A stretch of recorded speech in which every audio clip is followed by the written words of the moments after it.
Well, hello. It's April 25. A little jostling around here in our little makeshift studio with a staff of 3. Me, myself, and I. A little jiggling around here. No, there hasn't been an earthquake. Just a lot of stuff going on here, Technology things. Here we are, in full color. Here's the whole setup. You just see the top of the soundboard, which is a strategic component. That's right. We got music in the background. We got all kinds of things going on here.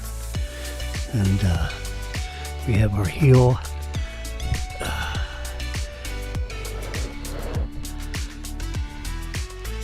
air transformer microphone. This is the PR40. There is a 39, there is a 38. I think there's a 37. It's basically the same. It's a dynamic microphone as opposed to other types. And dynamic means that it's a moving coil that has a very carefully designed capsule so that the sound, the vibration of the atoms that are in the atmosphere actually resound properly off the walls of the capsule, and what comes in from behind the microphone, which in this case is next to nothing. And the microphone generally requires one of these little guys, that's inline amplification, so that the designers of there's a little tiny amplifier in here, and the soundboard, this thing, produces 42 volts of DC electricity that comes backwards through the wire into the microphone, into the line, which gets then trapped by this device, and it powers the amplifier so that the sound coming up through this cord goes back here to the into whatever you're plugging the microphone into. In this case, a Rodecaster Pro Duo, in which I'm permitted to have another guest that can talk, can sit over in that chair right there. Yeah, Marilyn's chair. So that's generally what and I have, this microphone is connected to one of these. It's behind here underneath these black napkins. Yeah. Put a bunch of those. There we go. I'm just clipping this back on. I got a little clip that holds this thing off the floor. There we go. Don't want the XL connector dragging around on the floor collecting dust, and it's not connected to anything. The wire comes right up here, and it's sitting here.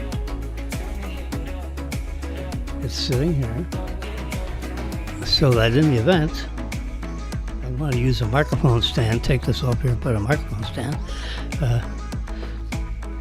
that's the microphone cord to do that. I'm not sure why I would do that, but I could. It's April 25, it's Friday. You can see on the top the ticker right there. It's following along so nice and slowly. Welcome to Jim Wilson's see, can I? Oh, it's it's not a touch screen. Oh yeah, look at that. We can increase the speed of that guy. There we go. Now we can. I just increased the speed. There you go. Welcome to Jim Wilson's live simulcast. It's broadcasting over 3 social networks simultaneously. Truth is, it's only 2, because I think Twitter dropped out. You know, the internet connectivity is, I don't know, it's really strong this morning. I'm surprised I lost somebody. That's why it's broadcasting over 3. Because, actually, it's not true. It is broadcasting over 3, but not today. Because Twitter, very early on, bailed on me. Because the I don't know whether it's AT&T. Let's see. No, it's Cox. Cox put the digital cable, the fiber optics cable. They're the ones that put the cable next to this building when this building was built around 19 and a half years ago, 20 years ago. AT&T wasn't there. They didn't do it. There were, anyway, so we don't really have a choice in this building. We either have a satellite dish, Starlink, which the upload speed I think is terrible. I don't think it's suitable for streaming. It wants to bring the internet signal to, they've since thought that notion, because there's too many people like me saying, it's not, it's not strong enough here, not strong enough there. But if you, whoops, just lost another one. Facebook Live just faded out, but they may, a lot of times they come back in, but not live. So the whole broadcast is visible through them. And I forget who did that. Someone dropped out yesterday, and see, I go back and listen and see who's still there. And the one I thought that dropped out came back in. So, depending on the bandwidth of the source, it's kind of interesting how that works. But anyway, let's recapitulate here.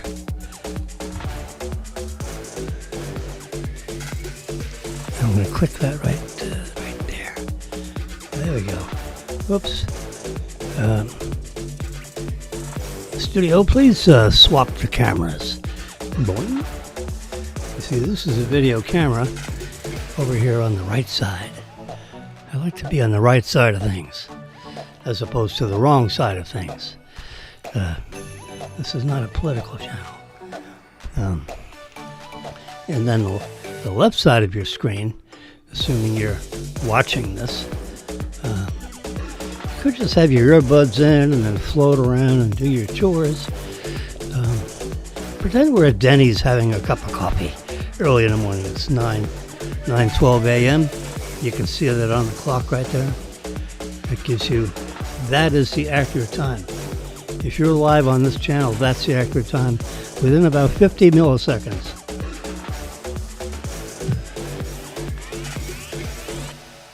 Because as you can see, when I move this, I move that, you can see there's a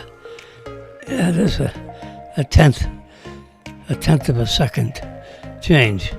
Watch that image and watch this image. When I do a half a jitter, boing, boing, there's a little tiny bit of a delay. We have all echoes being muted. So we have no echoes on this channel. None. No. Once is enough. So what I do is, this is images for today. Here's one. We're out on our balcony. Yeah. There's one where the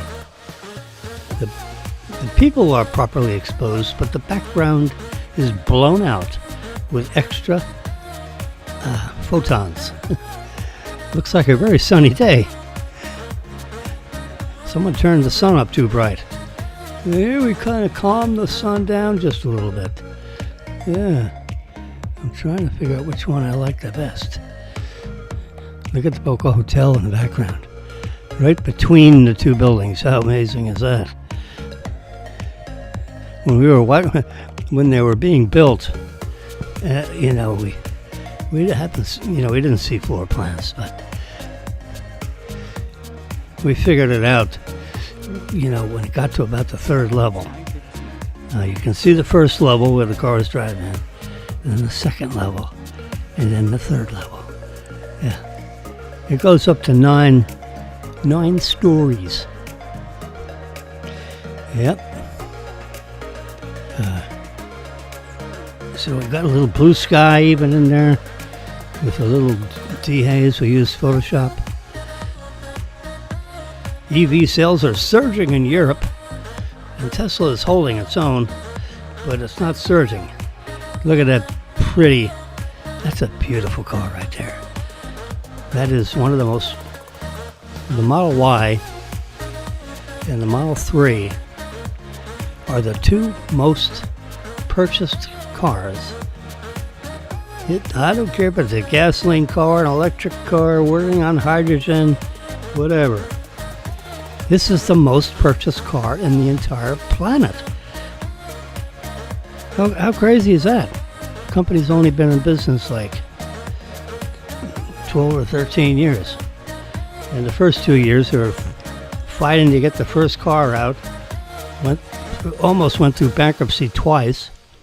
Elon had to step up and throw in an extra 10 or 15 million, I think, dollars out of his net worth from his PayPal deal, which he sold for.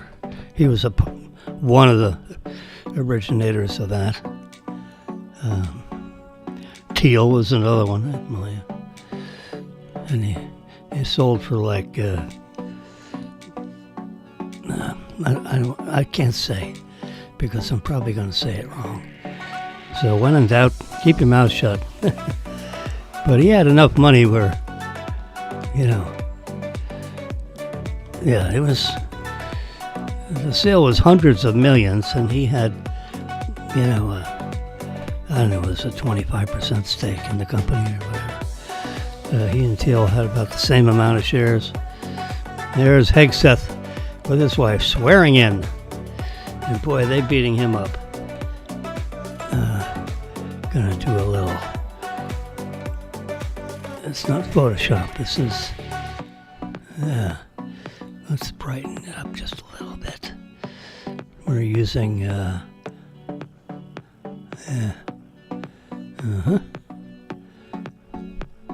So that we have white letters on a black background. That's what I just did.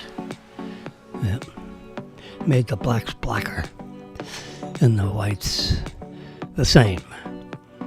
Here, the Vice President of the United States is swearing in Pete Hegseth on January 25th. That's pretty good. Yeah. That's 6 or 7 days after the president became sworn in. And then they swore in the vice president. And,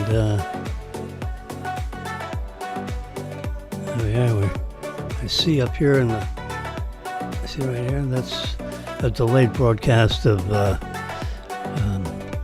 Air Force One. And the president and his wife are going to get on that helicopter It's Air Force One because he's on it. He's going to answer some questions. She's either going to hang in close to him or she's hanging off to the side, out of the view of the cameras. She should stand back and stay in the picture.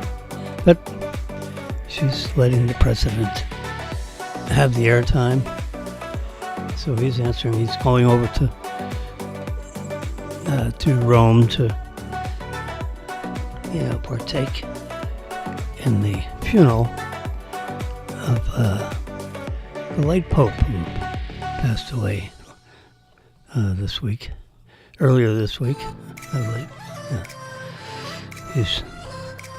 The funeral is tomorrow, 3 a.m. Eastern Time. If you want to get up and see it live, see the funeral live, or you can answer, you can watch it as a delayed broadcast. They'll have little snippets of it, or they'll have the whole playing of it, who knows exactly. But, it'll be recorded, and you'll be able to catch it. With all the media sources that there are now, yeah. Trump is answering questions. They're gonna drill him because they're sitting in the third row. Yeah, I mean, come on. You got family and high level Vatican people. You got all kinds of, Prince Charles.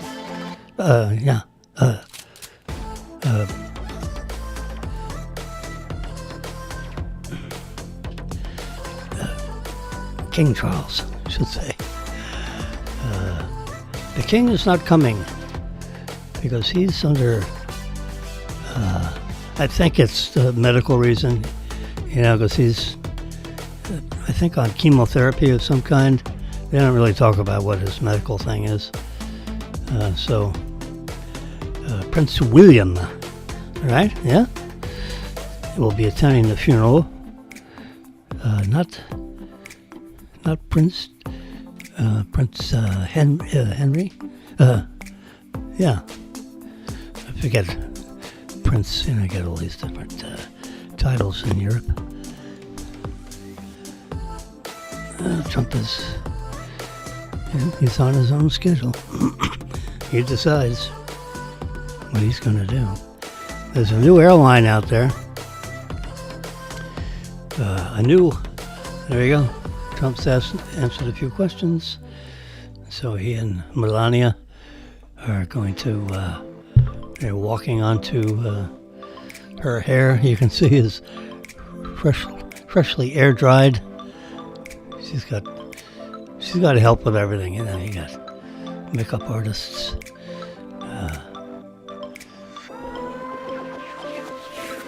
Trump is saluting the officers guarding the front door and the pilot. Pilot is turning around to say hello. The president always likes to talk to the people flying these things, making sure they're awake. They're awake. There's his small yacht, his small airplane. The stairs are getting ready to be driven into, I don't know where, how this is, what's going on here. But they're going to get the staircase set up so that they can get on the airplane. You think they'd be like a little elevator that drop out of the bottom of that sucker, but that would be complicated, I guess, with the interior of the plane, to have an elevator shaft. Something capable of taking him and his wife. They step in there, and then, the door shuts, and then they push a button, and whoop, up he goes. Either with or without company. Maybe it can hold 3 if they all sucked in their bellies a little bit. Anyway, there's a new airline out there, circling back to what you can see here.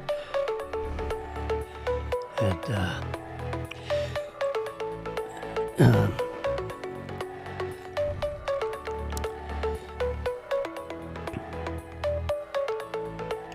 ICE is going after that new airline and saying, hey, you want to help us take the ICE prisoners, people that are undocumented criminals that we're deporting, and there's a valid deporting order on each one of them.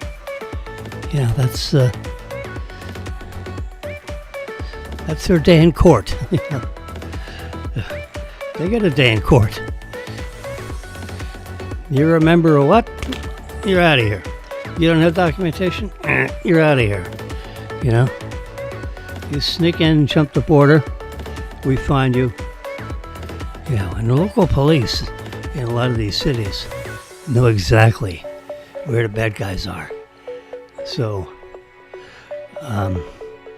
they do a little rendezvous with ICE, and bam, they're gone. And, it's as simple as that.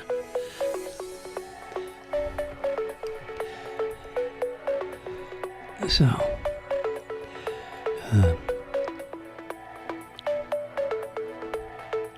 today, 10 years ago, Apple came out with their first, happen to have it right here, Apple Watch. Oop, got it. I just fully charged it. Need to put the password in, which I did. And there we go. You can see everything on there. I can see my Tesla has 265 miles of range on it. It's amazing. You can plug in and fill it up while you're sleeping. Fill it up with energy, electric energy, instead of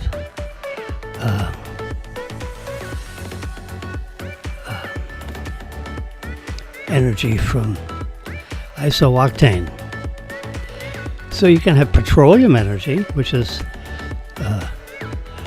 isooctane is petroleum. It's a product of fractional distillation of petroleum. Fractional distillation. How about that? That's a word you don't hear of very often. Fractional distillation. It's a process where they take petroleum. Now just imagine it on your desktop instead of these huge petroleum distillation plants, in Texas and Louisiana, in the south central part of the United States. Kind of right around near the Gulf of America. Not the Gulf of Mexico anymore, it's the Gulf of America. Good for you, Mr. President. There's a lot of territory surrounding the Gulf that is U.S. territory, more than Mexico. I don't know, so why do they call it Gulf of Mexico? I don't know. Maybe because America wasn't fully formed, as far as, you had Florida, but I don't think it was in the United States until what? Was it in the 19th century? Anyway. Dr. Oz is going to be on TV. Dr. Oz. He ran for senator of somewhere. I guess it was Pennsylvania. He's a very popular TV, Dr. Oz TV host, medical, program. He gained a lot of popularity. The election was close, but the liberals and,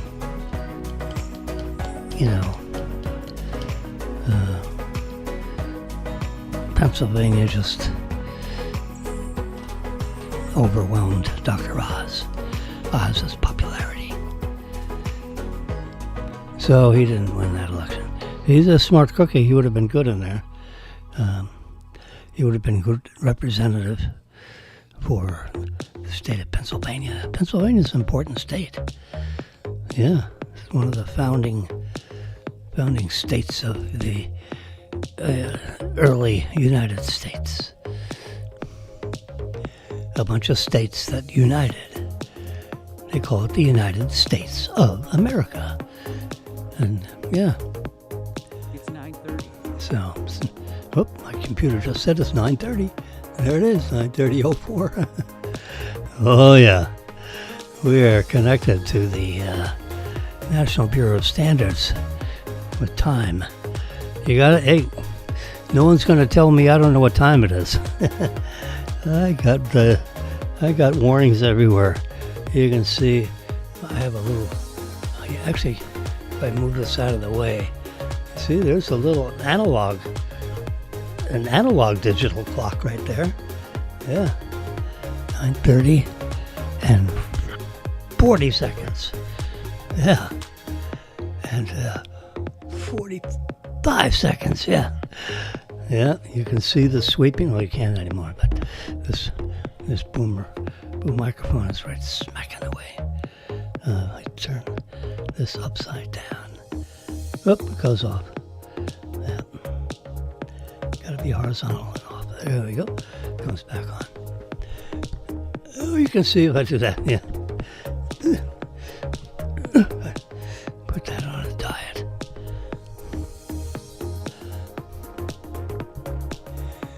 Anyway, I don't think I can change the clock style. It's Friday the 25th. You see that right there? Oops, I don't know what that is.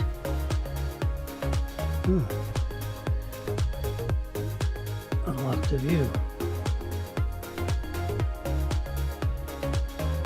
That's probably a slide. Maybe that's a slideshow of pictures. What that is? Different ways of seeing the time.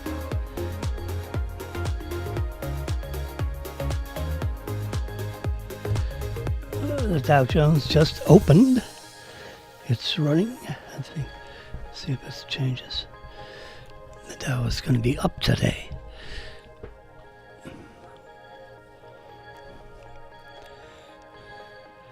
The stock market is a scary place to be, right now. Let's see, we can see a little piece here live probably. STOCKS. I have an app called Stocks. Can we see it? So these are the top stories.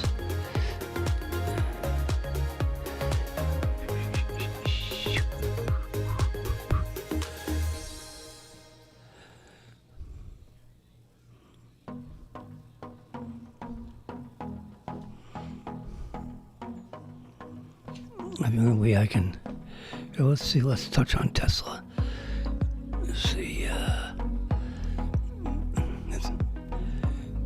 Tesla gets a lot of action on the stock market. Let's take a 1 month, let's 3 month. So it had a high of 408 in the last 3 months, and it's like 260.66 right now. So over the last 260.89. It keeps changing. Yeah, in the last 3 months, it's lost 30% of its value. In the last 6 months, it's lost cost, it's been up and down. 6 months ago, it was in the toilet also. Let's go year to date. That's,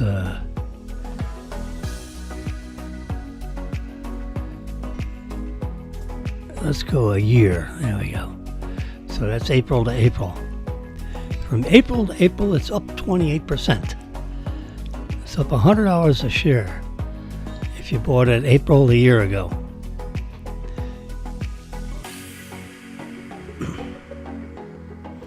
It's gone up and down. Yep. If you look at the 2-year picture,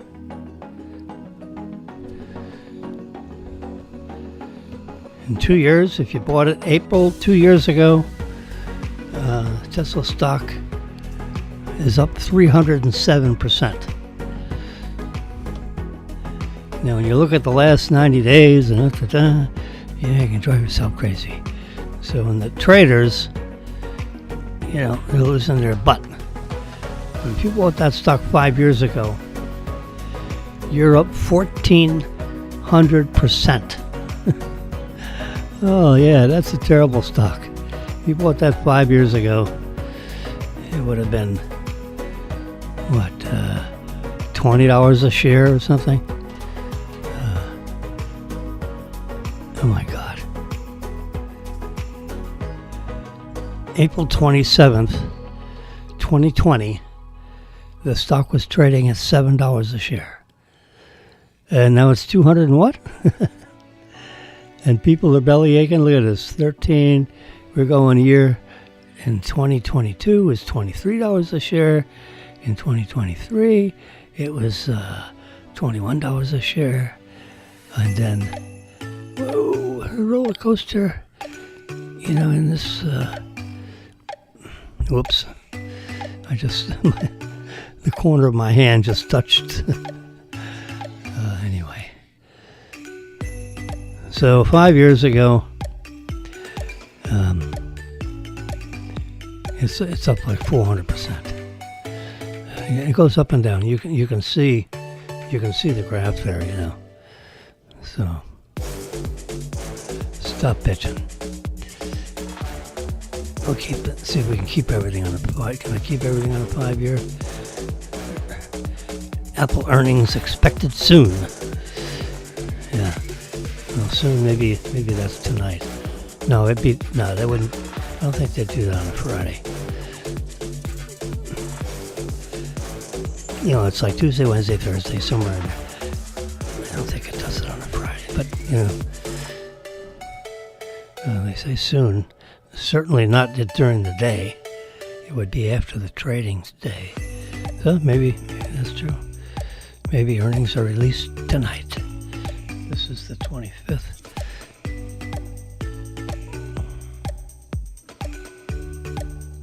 They're supposed to release earnings no later than, I believe, 45 days at the end of a quarter.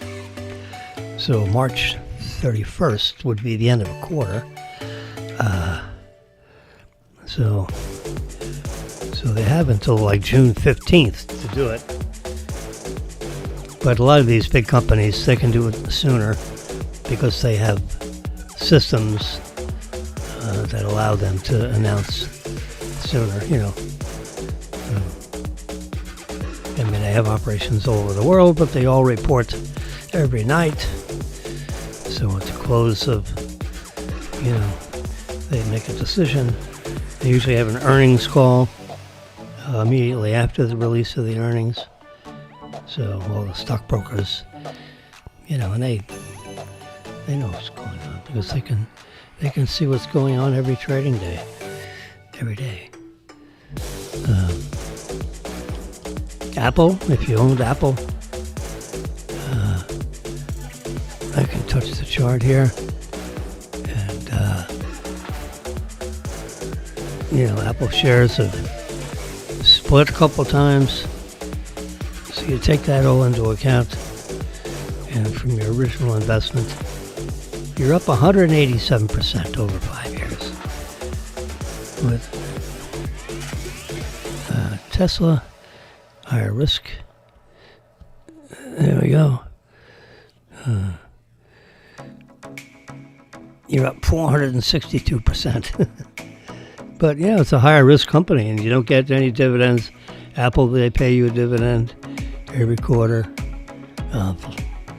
You know, I think the dividend on Apple share at $208 a share, which is down a little bit today. You see it in the red. You can see it on the edge of your screen. Look at that. Yeah, see it right there? Whoop, we can delete it. No, we're not going to delete it.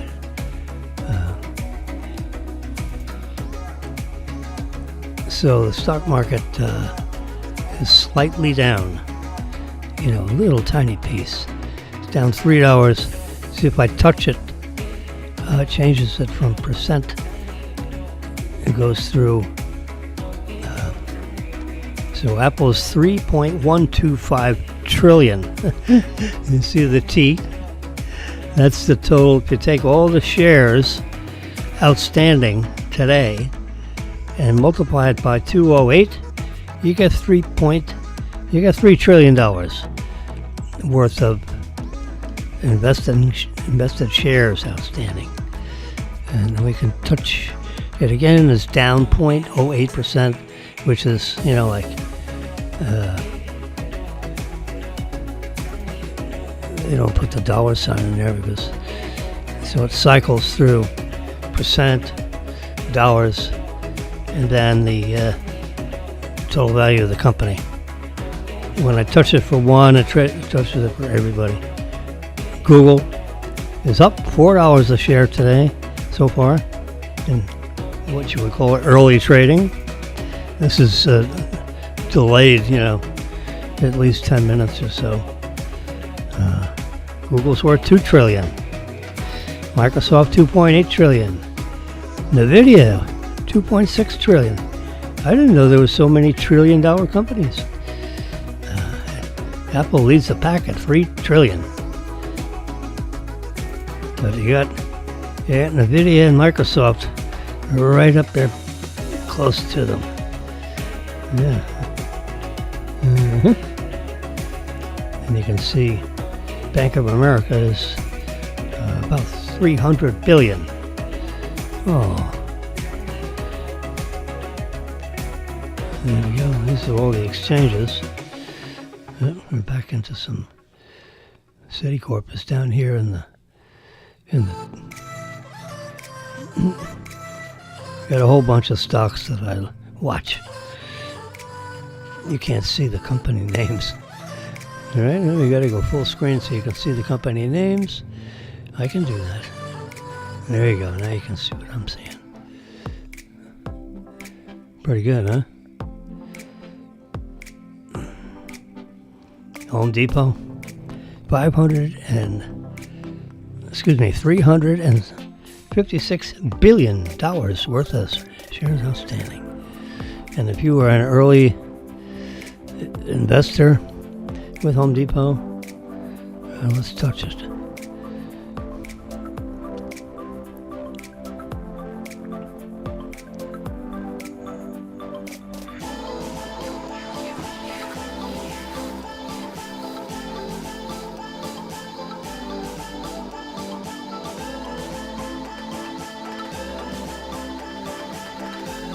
There we go. It's $208 a share, but it's gone through splits and things, so really hard to tell by looking at the share price.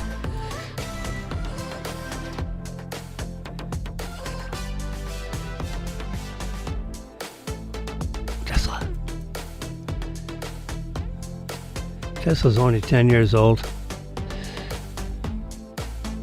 I had a chance to get into Home Depot in the 80s. Oh my God. Look at all those people surrounding. And for tomorrow's funeral, they're all standing up like blades of grass. There's so many, hundreds of thousands of Catholics all lining up to listen to the funeral and see it on basically on big TV screens they have outside the internal workings of the Vatican. Back in 1,000 years ago,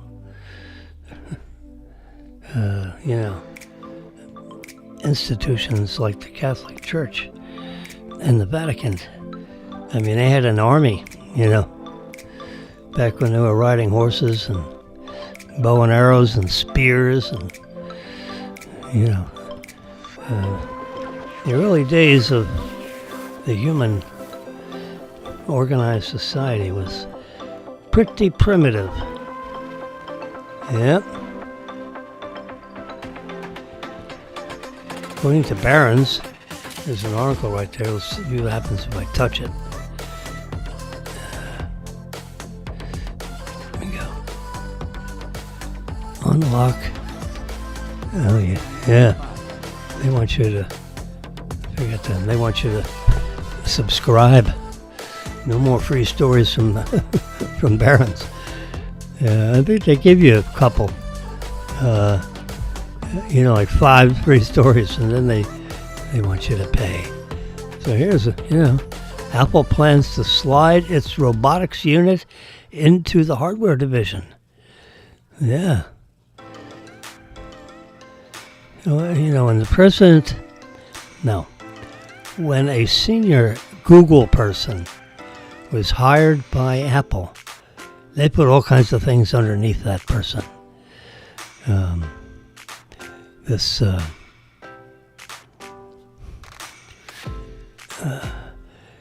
right there in the middle of the screen.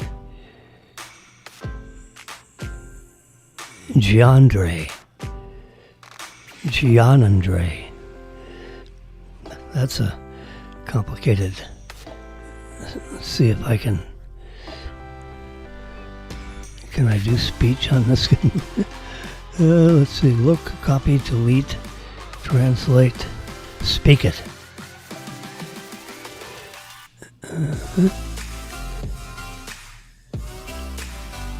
Let's see if I can hear it.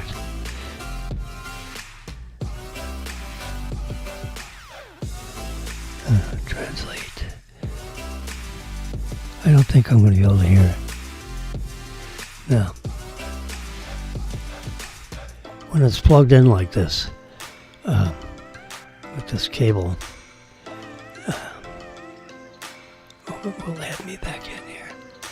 If I can just, there we go. They have these little tiny boxes. It's hard to, anyway, when they,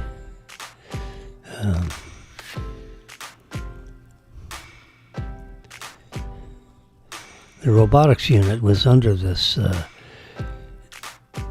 Gianandre. I wonder if I got that right. John Gianandre. Wow, that's a mouthful, huh? Sir? The robotics unit was under the guidance of Mr. John, Apple's Senior Vice President of Machine Learning and AI Strategy.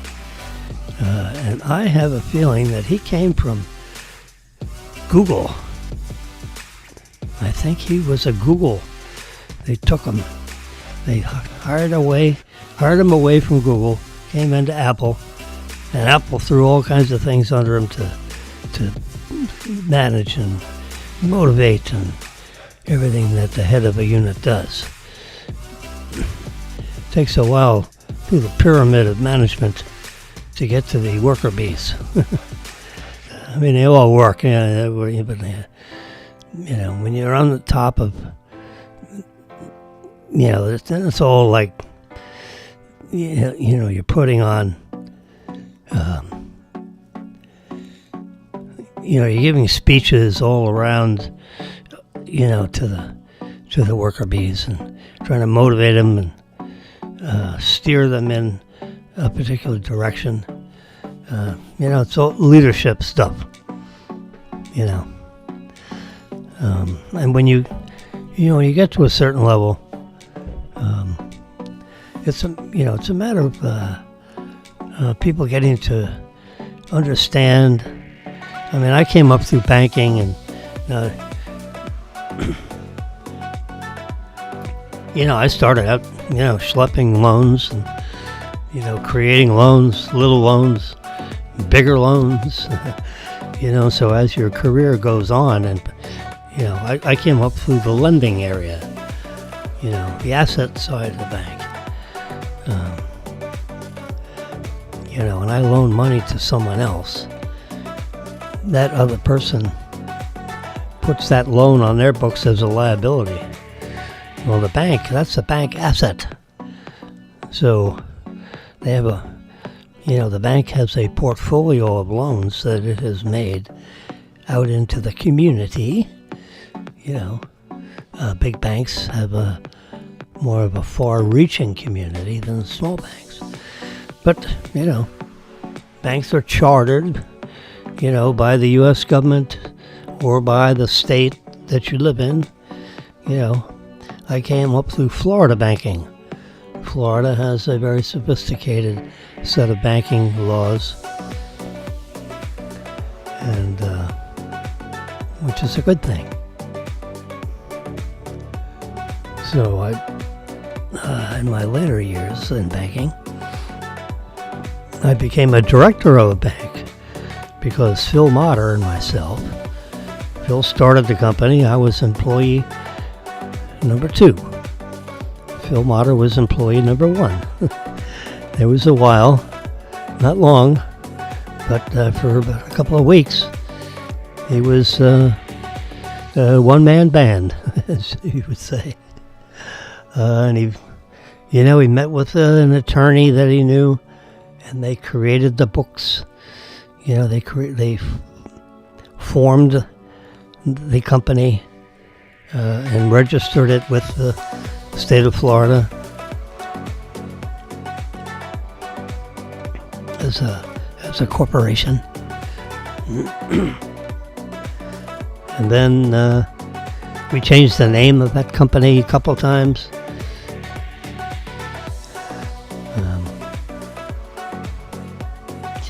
We eventually started calling it Southern Security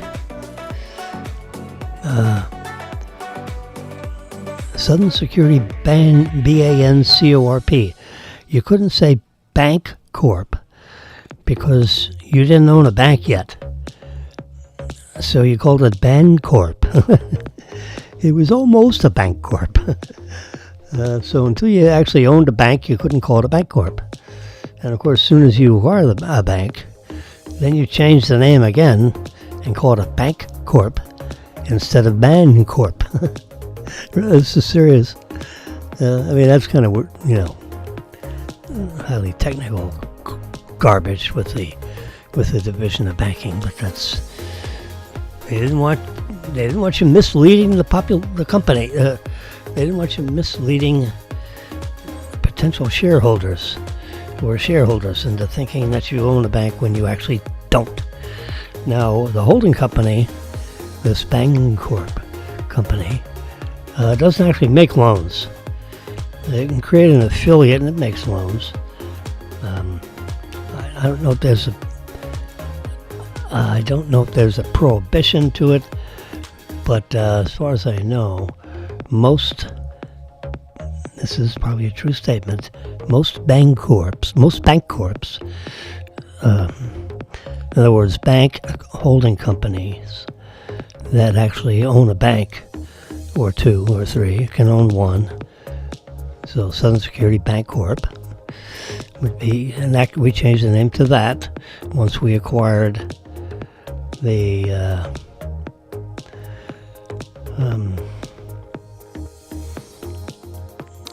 I can believe this, the Florida First International Bank of Hollywood. That was the name of the bank. Florida First International Bank of Hollywood. And when you examine the bank's portfolio, there wasn't a single international anything. Everything was domestic loans. So I don't know what the heck it had big aspirations. It exchanged Canadian dollars for U.S. dollars or vice versa. You could either get Canadian or we'd buy Canadian dollars and convert it to U.S. dollars. Because there's a lot of Canadians that happen to live, you got 10, 20, 30, 40, 100 families that live in South Florida, and most of them in the Hollywood area, would you believe, initially, when they first started moving to Florida, 100 years ago or so. So when you got 25, 30, 50, 100 families, and the Canadians are deciding where the hell to domicile themselves, so they naturally go with the people that know, so they can trade stories and talk about, when I was in Canada, so Canadians like to live with each other. The Nicaraguans have a little nook, if you will, in western Broward County and western Dade County, Nicaraguans, Venezuelans. They all have these little pockets of concentration in various parts of South Florida. And it's just, the Nicaraguans, they come over, you want to live in western Dade County? Because that's where a lot of your fellow countrymen have moved into some of those. You're on the Turnpike Extension, you drive right by a whole bunch of Nicaraguan townhouses. Meaning townhouses that are owned by Nicaraguans. Nothing more wrong with that. It's just the way it is. People, if I was going to buy a place, if I was going to have a summer home in Canada somewhere, you'd probably find out, where are other fellow Americans? Where have they decided to go in Canada? So people tell you, and you decide if you want to be one of those or, not care about having, USA neighbors, per se. Anyway, so that's how you end up with higher concentrations of people, because they just ask themselves the question I just asked. I want to find a place where a lot of my fellow countrymen are living. So you do a AI search. I've never done one. Or you do a Google search and say, where are there bunches of U.S. people? Where do they reside? And Google will come up with an answer to that. There's a way you can type that question in, or you can speak it in.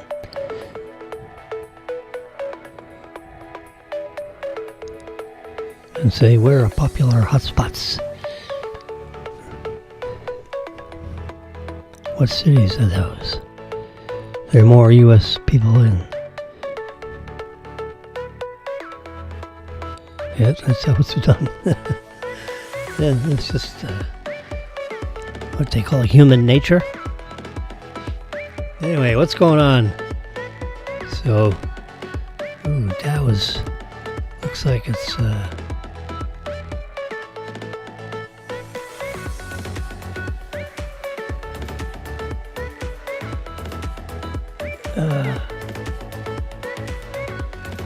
it's Dow. Looks like it's down about 195 points. Yeah. Ooh. So it started going up, and you can see the graph. It's headed down. So the Dow Jones is now broken 40,000. Can you imagine? The Dow is 40,000. So when it goes up 200 or 300 points or down, the older broadcasters, oh my God, it's down 400 points. Well, that's like 1/10 tenth of 1%. That's 1%. I mean, a 1% shift in the Dow in a day is it goes up and down. 1% every day. There are 70 million shares have traded already, and it's just coming on to. You can see the clock over there, right over my finger. It's 9:59, so in 35 seconds or so, it'll be 10 o'clock. The first half hour of trading, so far it's down 195 points. That's a delayed number because I don't have a trading account, so I don't get the instantaneous numbers. These are, but it's a nice way, I can see all my favorite shares. Tesla is in the red, and the green is the difference between being up or being down. And I'm sorry to say, when we're on this view, the very left side of this page is truncated, so you don't see the 261 number on your screen. That's Tesla. Apple is 208. NVIDIA, let's start at the top of the list. That's the Dow Jones Industrial Average, 39,891. It's down about 0.5%. So no big deal. That's adding up all the Dow Jones industrial stocks. NASDAQ is, I don't know if I can know NASDAQ. But there you can see it's 39,898. And this one says 899. So, well, we're delayed on the stock market. Stock market is trading ahead of us, if you will.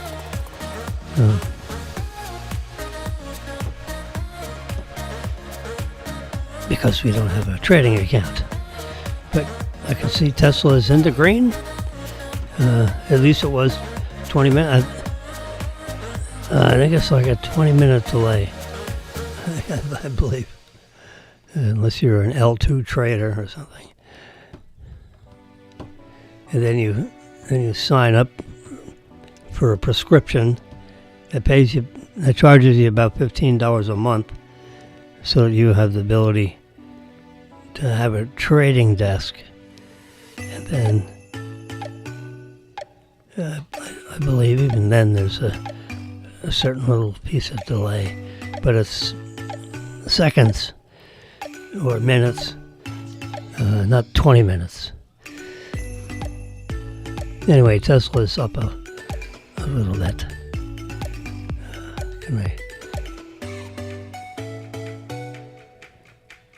It's up 1.4%. It's up $3 and 69 cents a share so far. That was down 182. That one says 195. Take the average of the two. Microsoft. So up 33 cents. Google up $4 a share. Amazon up, it's green, 21 cents. $44.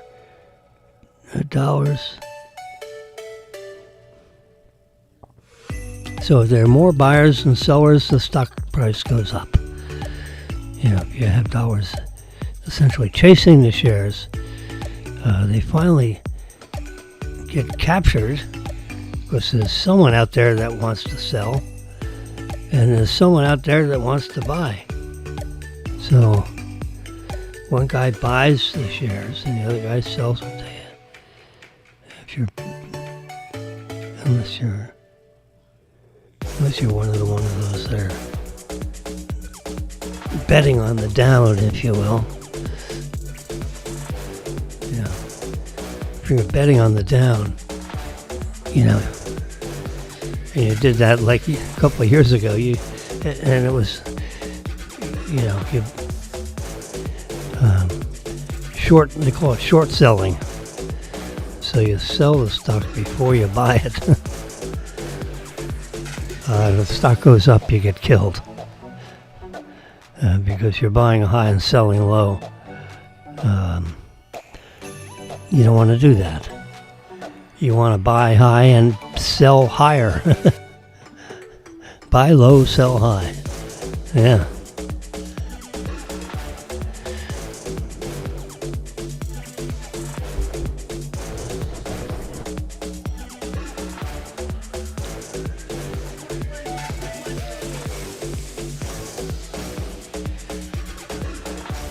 So with this trade war stuff, countries and companies are trying to decide, if they want to deliver their goods to wholesalers in the United States, because the tariff is huge for certain countries, which makes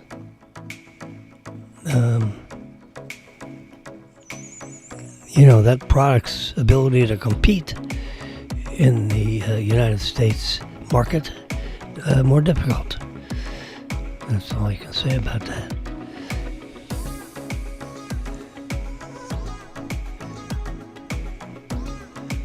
All right, there's the Trumper getting ready for the funeral of Pope Francis.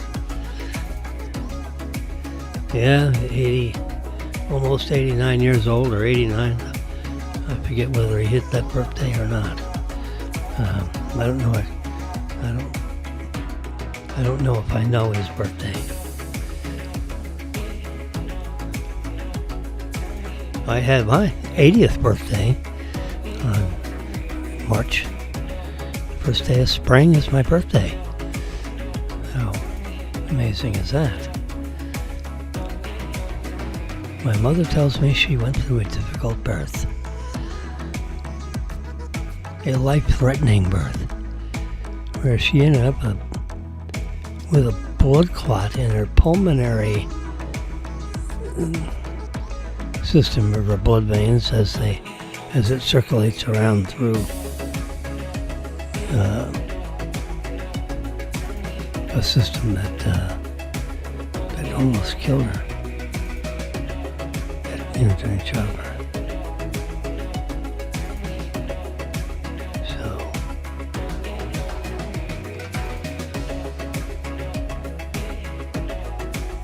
So that made pretty difficult first day of spring for my mother. But I finally popped out at 9:36 in the morning, and seriously, I think it was 9:30 something. I have a copy of my birth certificate. It'd be in this folder right here. Can you imagine? I'm 80 years old. I think I can put my hands. I'm gonna go full screen so they can see me. You gotta see my folder on my lap. Let's see if I can put my hands on my birth certificate quickly. I have a little folder called birth certificates. Yeah, birth certificates, driver's licenses. Which folder is this? That's Maryland's folder. There's Daniel's. There's a big copy of his Social Security card. I can't miss that, huh? Bren. There's our number one son. There's his. No, where's Jimmy's? Oh, I think I know where it is.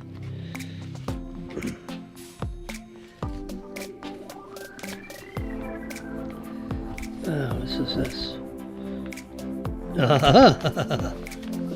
Here it is, right. This is the first one, you dummy.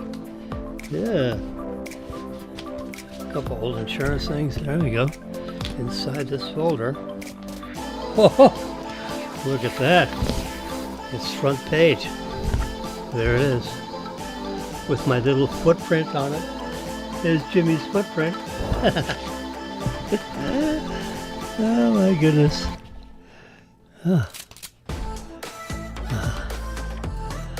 James Lawrence Wilson. 6 pounds, 8 ounces. That's it. Was born in this hospital at 9:36 a.m. on March 20. There it is. You can see 9:36 a.m. Yeah, I remembered. And the Mary Immaculate Hospital. My father's name, William Henry Wilson. 189th Street. The residence. 8127 189th Street. Yep, New York. Jamaica, New York. I guess they didn't have a zip code back then. 80 years ago. There's no zip code on here.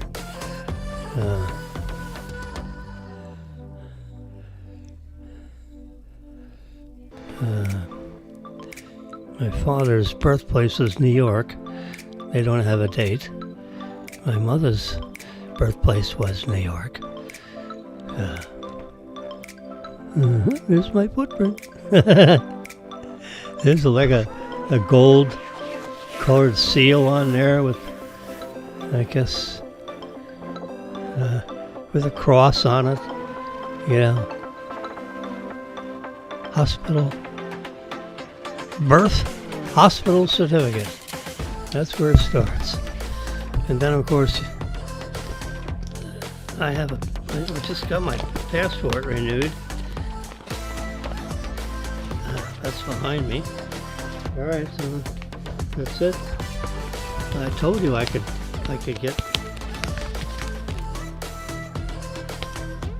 I told you I could put my hands on that pretty soon.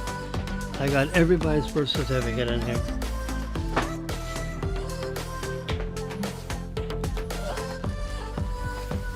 Behind here, if I can do it without ripping my headphones off,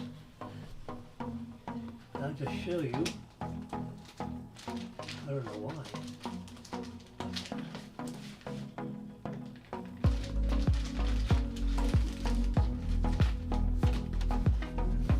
Here they are. Oops. I need to put those. I like to keep our passports and the passport application, which is right here, in the same folder. Whoops. Let's put it on that keyboard. The keyboard is live in color. Here's our 2 passports. The lighter colored one is from Maryland. There's her passport card, if she wants to carry it as a alternate form of a government issued photo ID. That's Maryland's. So she could flash that in any U.S., any domestic airport, and a TSA officer. That would be acceptable identification. This is her brand new passport. There you go.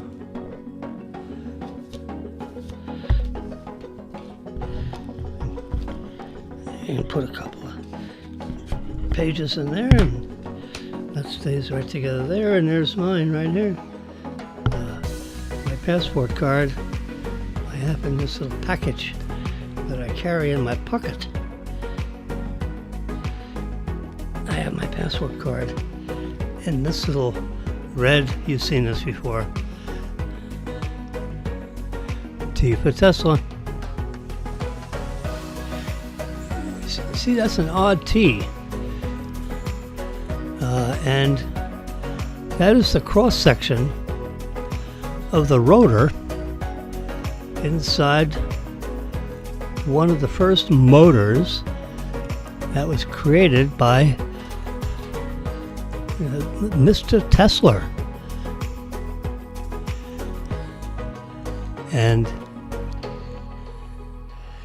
back over 125 years ago, right at the turn of that century, he created motors, he created generators, and that's the old principles behind the motors and the generators.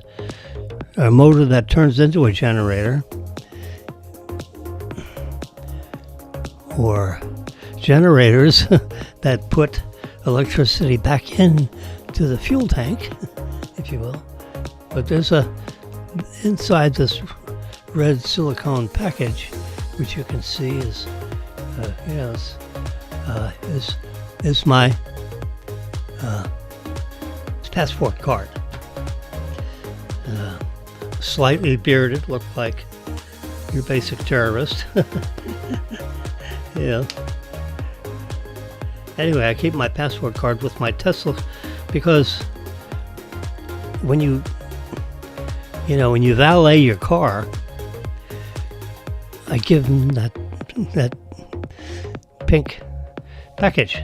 It's pink because that way it's not black, and I can differentiate it very easily. In here, I have the Tesla card.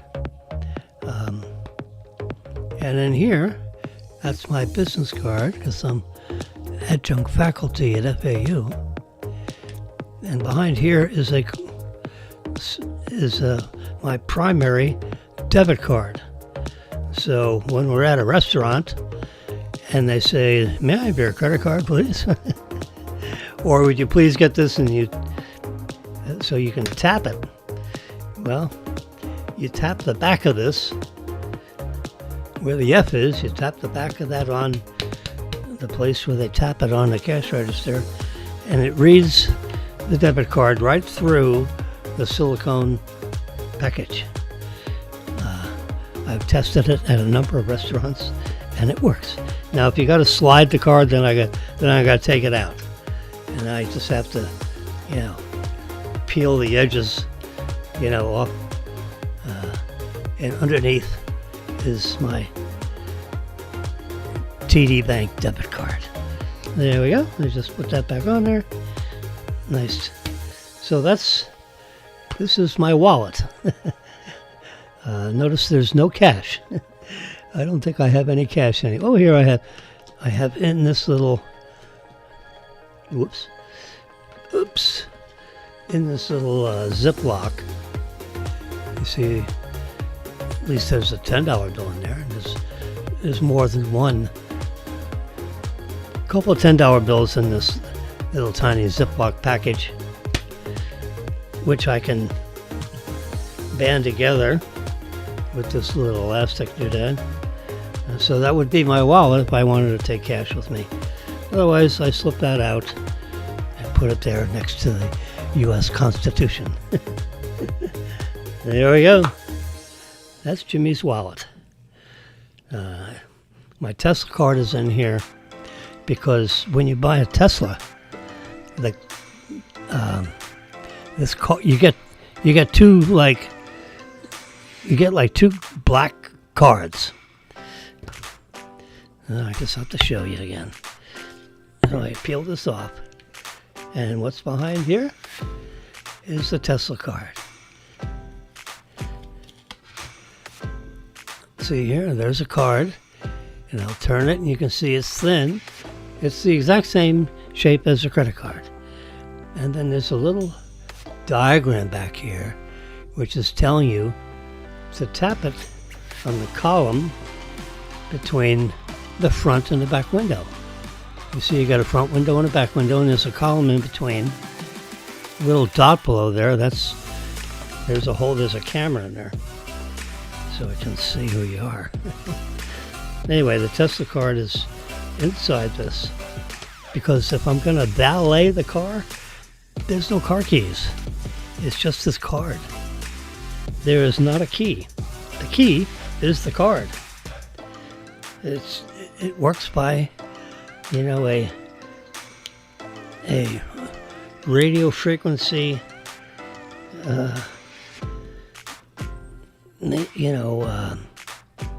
there's a little coil, very, very thin wires connected to a little tiny chip inside this card. I showed you how thin it was. And that reacts with a signal that the car is emitting from the column. All right, so when you tap the card on the column, it doesn't sense, the impact of the tap. You just have to put the card near the column. Yeah, so you don't have to worry about how near, just tap it, that's the idea. But in fact, you can just get the card close to the column and it'll read that chip. It'll say, oh yeah, that's Jimmy. Unlock them. Unlock.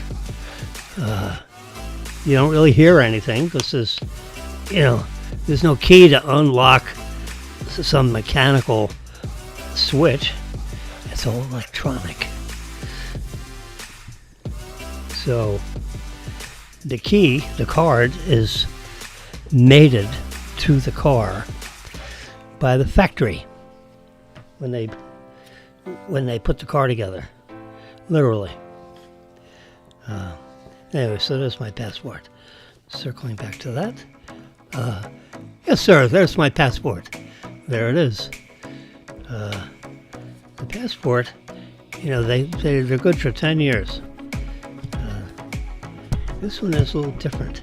It's got a firm cover, as usual, but the second page is even firmer because this is like a big passport card.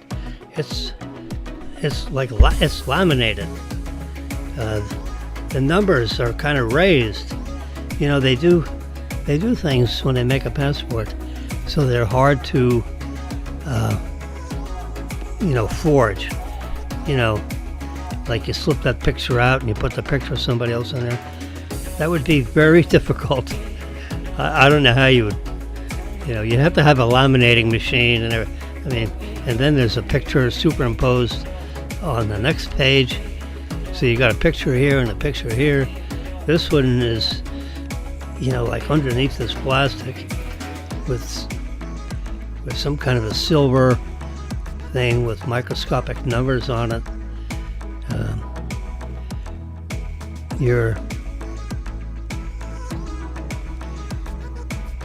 See, my name, James Lawrence Wilson, is like in this first line of characters, and then of course it's up here again, and it's kind of raised. The passport number, I can feel it when I rub my finger across it. A369 something or other. This picture is embossed on this second or third page. I'm supposed to sign it, so I should leave these out. So I'll sign it, Merrill will sign it, then I'll put it back in the passport folder. Yeah, I'll just leave them right here since I'm thinking about it. I happen to have an extra little one of these elastic things. I'll just put that around the two of these so they'll stay together. That'll remind me to have Marilyn to sign her passport. Yeah. Okay. Anyway, so I showed you my birth certificate. I told you I could do it. I had to have all that stuff handy dandy because I just renewed our passports. It took us about a month. It takes about a month. 4 to 5 weeks.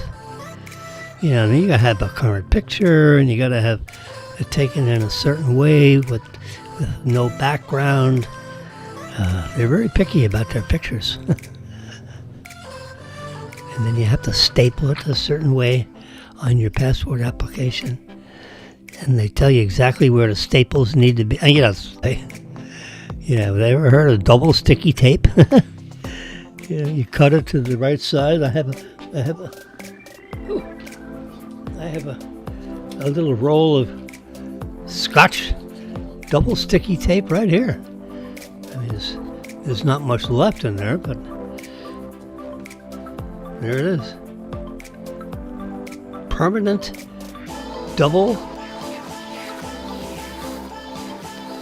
double-sided tape. That's what they call it.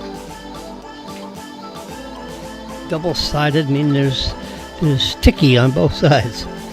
So you rip off a little piece of that and put it on the back of the picture and put it on there, you're good.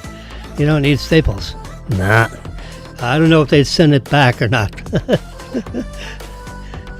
Yeah. I don't know what the hell they do with the picture. They image it again. They take a picture of the picture. I don't recall whether you send an electronic one or not. Then you'd have all kinds of digital specifications. That would be a nightmare. All right, former Fox News producer is Peter Seghat's third wife. He's had 3 wives. My God. Prolific little sucker. Mm-hmm. She's, there we are. She's holding the Bible when he was sworn in. She's a former Fox News producer. I'll be darned. You learn something every day. I didn't know how many wives he had. You can only have one at a time. And then you have to divorce the first one. Then you get married again to the second one. And then if that doesn't work out, you get divorced. And then you get married to the third one. Well, this is apparently his third wife. We can zero in. And they've got, it looks like 6 children, looks like. There's 6 little ones. They're all, you can see them, they're all lined up around the corner there. Yeah. They just say, one of the photographs in the Pentagon shows Hegseth alongside his family. So that's apparently his children from former wife, with her, or I don't know who the mothers are of these kids. Apparently they have at least one mother. It could be 2. Maybe this almost adult-sized person, came from another wife, which would become you get mothers and stepmothers, and it gets very complicated.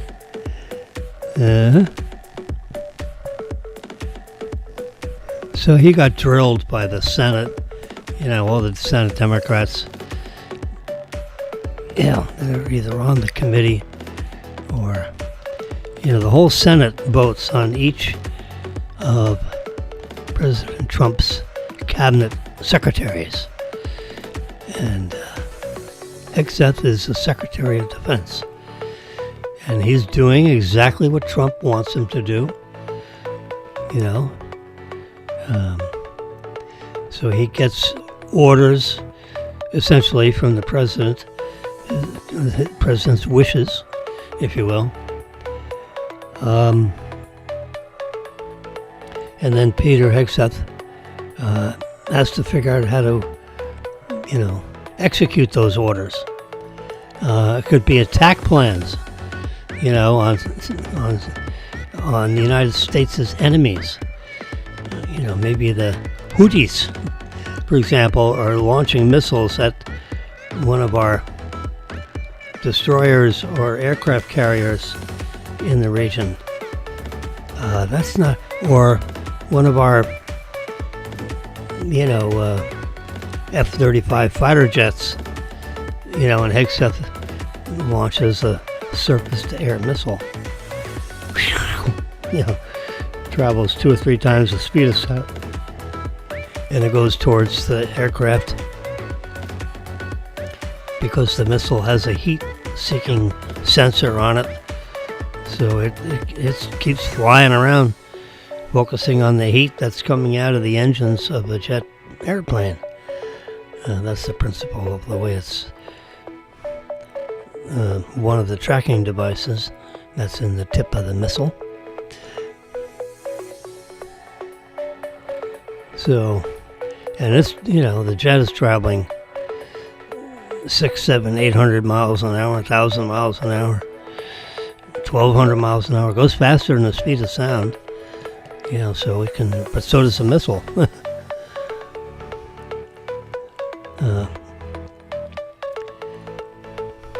I understand some of the newer aircraft has some laser technology in its in the jet, so that that little laser cannon can shoot at the missile, and instead of shooting a bullet or something that takes a while to get to it, it has to be but shoot it with a sight, and all that. The laser energy can be directed at the missile, and when it fires, it's photons. That's really what it is. But a bunch of them, it can burn up the missile right in flight. And as soon as the pilot hits his little button, or automatically,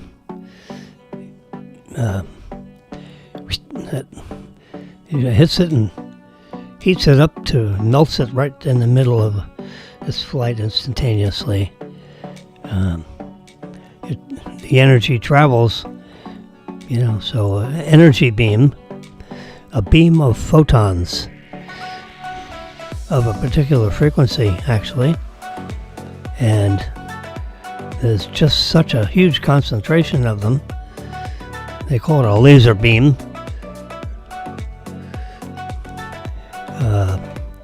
And laser is an acronym, LASAR.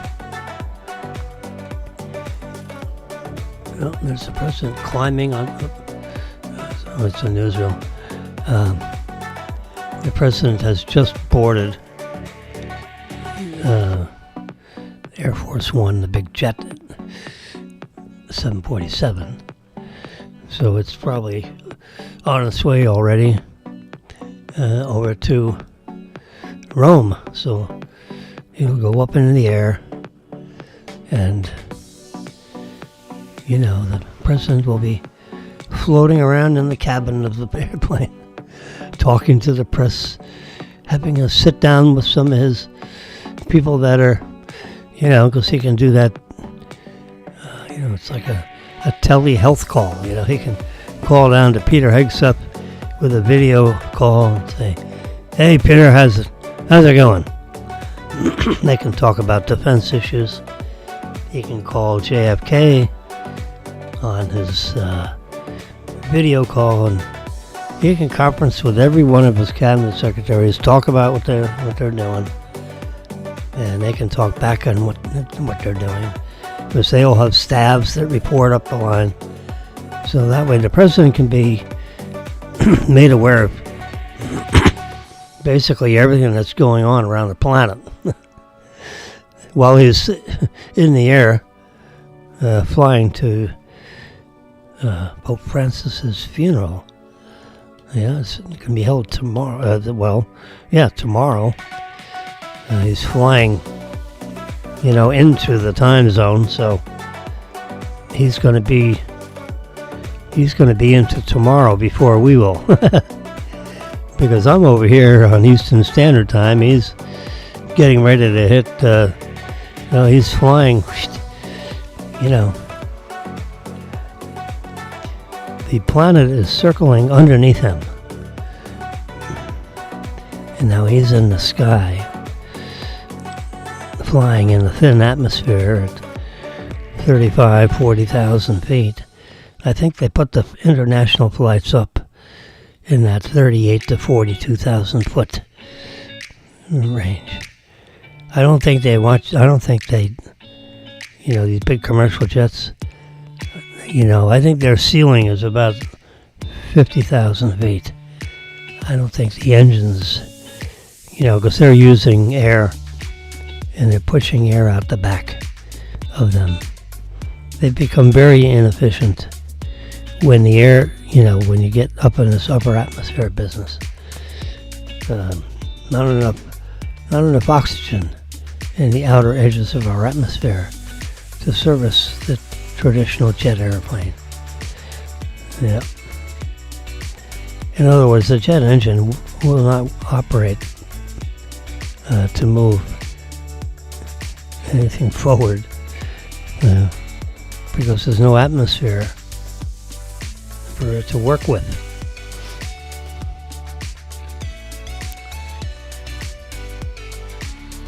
So the engine wouldn't even start. Yep, don't think so.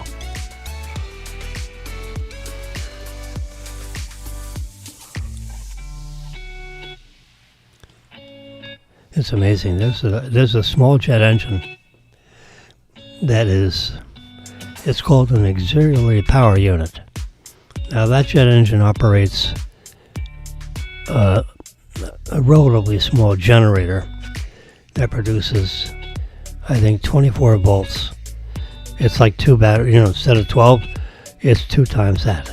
2 times 12 is 24. That's how they came up with 24 volts. All right. Honestly, it's 2 12s.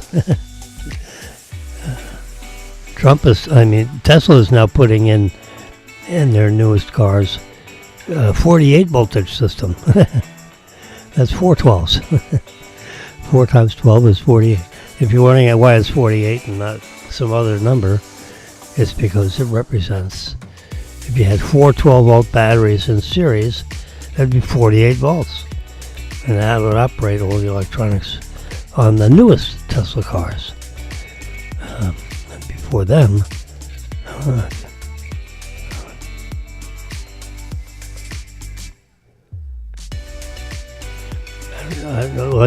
there may be, I was trying to think of how many, these containers I have. I have a big container, then a half container, then quarter containers. That's what they've done with the batteries. You got 4 batteries, 2 batteries, 1 battery. Yeah. Well, circling back to the jet engine, the big engines that are like in a 747, those big, I think they're Rolls-Royce engines, made by the Rolls-Royce company. They have a classic car that they make. Maybe 2 models of it. The sporty model and the traditional model. I think that's all they make. They've been around for a long time. I think they're still cranking out cars. There's probably $500,000 a copy right now, or more. But the Rolls-Royce company is also noted for making the world's best jet engines. And a lot of the aircraft, not all their aircraft, but some significant portion of the Imperial Airlines business is the making of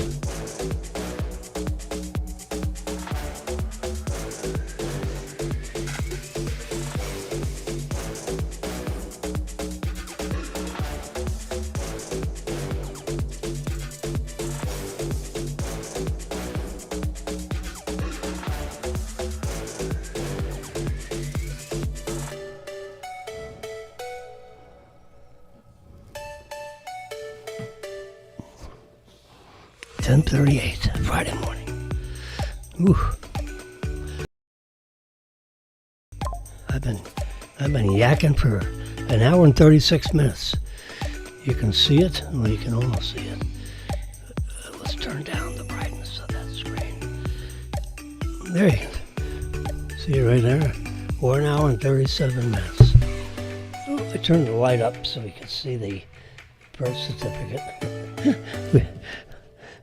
we got the passports and the birth certificate. You know, now when you get renewal passports, in other words, I have my 10-year-old one behind me in a file. And this is the result of new passports. You have to turn in your old passport with your passport application renewal with $130. Can you believe it? $130 fee that the State Department charges you to process your passport renewal. I paid $160 because I had contemporaneously issued the passport card, which you'll remember is encased in this red package with my Tesla card, which is the key. So that way I have a photo ID in that little case with my Tesla card, and they just tap that silicone case on the column between the front and back windows on the driver's side. I think it opens up on either side. That's a guess. But you tap it on the column and the car unlocks, and then everybody, if it's more than one, can get in, open each door, and you have that card inside the car. You'd put this red thing, if I was a valet car person, right? Because you can't give him a key, because the card is the key. And then he takes that card and he puts it on the console right next to between the two front seats. There's a flat area. There's no gear shift lever because everything's electronic. Yeah. And you basically on the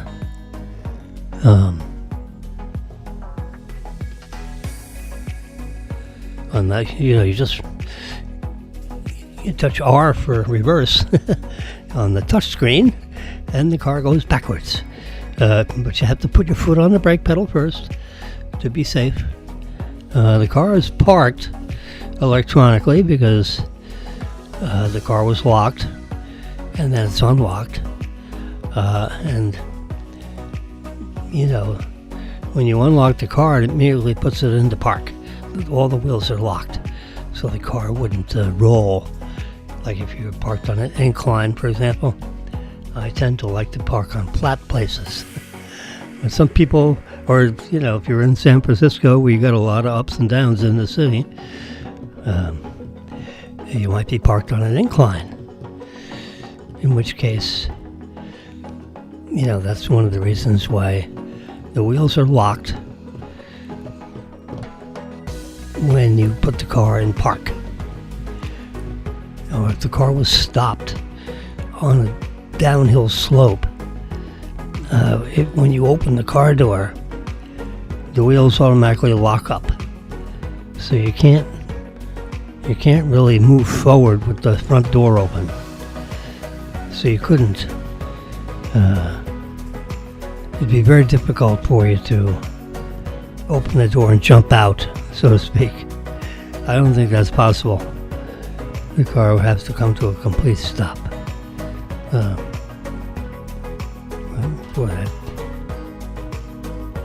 one of the Tesla thingies that it uses to register the new cars, you sitting in the car with the card.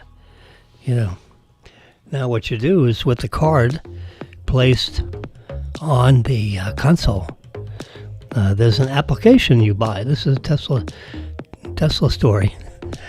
You don't buy. You go to the App Store. Are we familiar with the App Store? I'm going to show you. There we go. So, there's my screen. Would you please flip that and swap cameras so I'm on the proper side of this? There we go. I'm over here. I like to be on this side.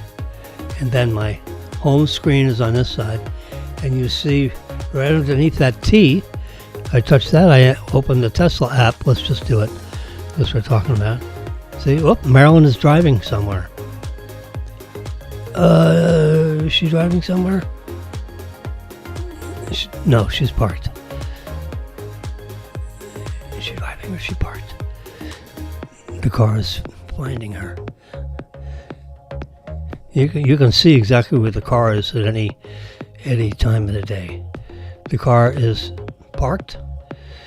She has 259 miles worth of range of energy in her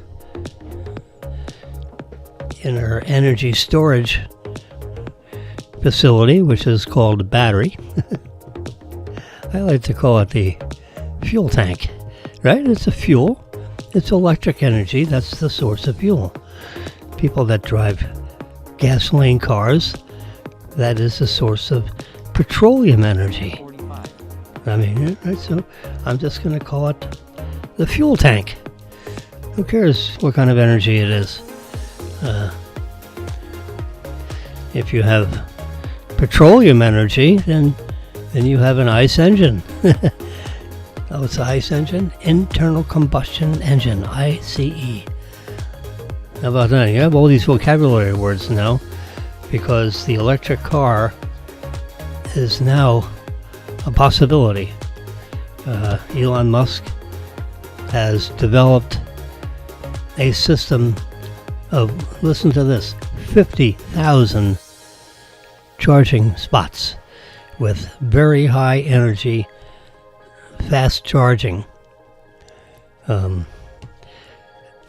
So it's a plug.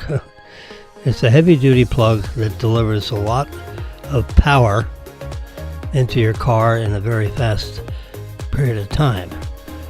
So if you plug your car into one of the Tesla he calls it superchargers. They call it superchargers. Super duper chargers. He keeps things very simple. Yeah, so we call it, instead of just charging, they're superchargers. And we can have, anytime you look at a map, you can see right up here, it lists all the superchargers and how far they are away from, here at Yamato Road is 14 supercharger stations. In that location right there. At this charging station, and you can touch that and it'll take you right to it. There are 14. Oops, let's see which one. This one's here in the mall. There's 4. There are 12 stalls in that mall charging location, and there's 4 of 12 available. So there's 12 total. 4 are open. You can drive right in there and charge your car. And here's a graph of the cost at 10:47 a.m. You can plug in there and the kilowatt price will be, that bar graph shows you how many, where you are in the range of how much per kilowatt, how much per 1,000 watts. Depending on the size of your fuel, it's like the size of your fuel tank. Do you have a big fuel tank or a small fuel tank? It'll fill it up to whatever size you got.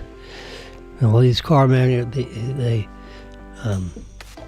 in the wisdom of these committees that decide such things, but there is an international and a national. There's separate committees that decide. When you go into a petroleum fuel station, as opposed to an electric fuel station, a petroleum fuel station that delivers petroleum products like isooctane aka also known as gasoline. It's, if you're a biochemist, you would call that isooctane, because it's octane, and then they got some heptane, they got some pentane in there, but it's mostly octane, but it's not 100%. And the engine and the timing of how long it takes to explode, all that is part of the training that you get from Tesla. It tells you something about the ICE engines or their requirements. But you ever wonder how come, the low test gasoline, you got low test and high test, right? And it has a nozzle of a certain diameter. It looks about the size, where you could stick your thumb in there. If you put a smaller finger in there in diameter, but it's about a little bit bigger than. There it is. It's this size. That's the size of the nozzle that you put in the side of your. If you're using gasoline as your source of energy, you got to use all these different vocabulary words because I don't know what kind of car you're riding in. So if you're using isooctane as your source of energy in your ICE engine, then you need gasoline. And you need to use the pump that has the nozzle. That's this diameter. Because that big nozzle is not the right kind of fuel for you. So you don't want to put diesel fuel that has a fatter nozzle intentionally. So you don't put diesel fuel in your isooctane tank, because diesel is a different part of the fractional distillation. Remember, you fractionally distillate the crude oil that comes in, and the higher the octane, the higher the up the fractional distillation cylinder that's used to fractionally distill barrels of oil, crude oil. They call it crude. You got sweet crude, which is a thinner crude. They have Venezuelan crude is very thick, very thick and soupy, very thick. Really, you if you had a spoon, you could touch the bottom. Let's say you had a pan that's 6 inches tall of crude oil. I don't know why you have a pan of crude oil, but let's just say you did. You could put a spoon in there and stand straight up and down for a while. It would tip over, in 2 minutes. But it would actually stand straight up. The crude oil is that thick. It's very soupy. Yeah. Whereas sweet crude is very thin. It has more of the higher of the octanes. So one is thicker than the other. Yeah.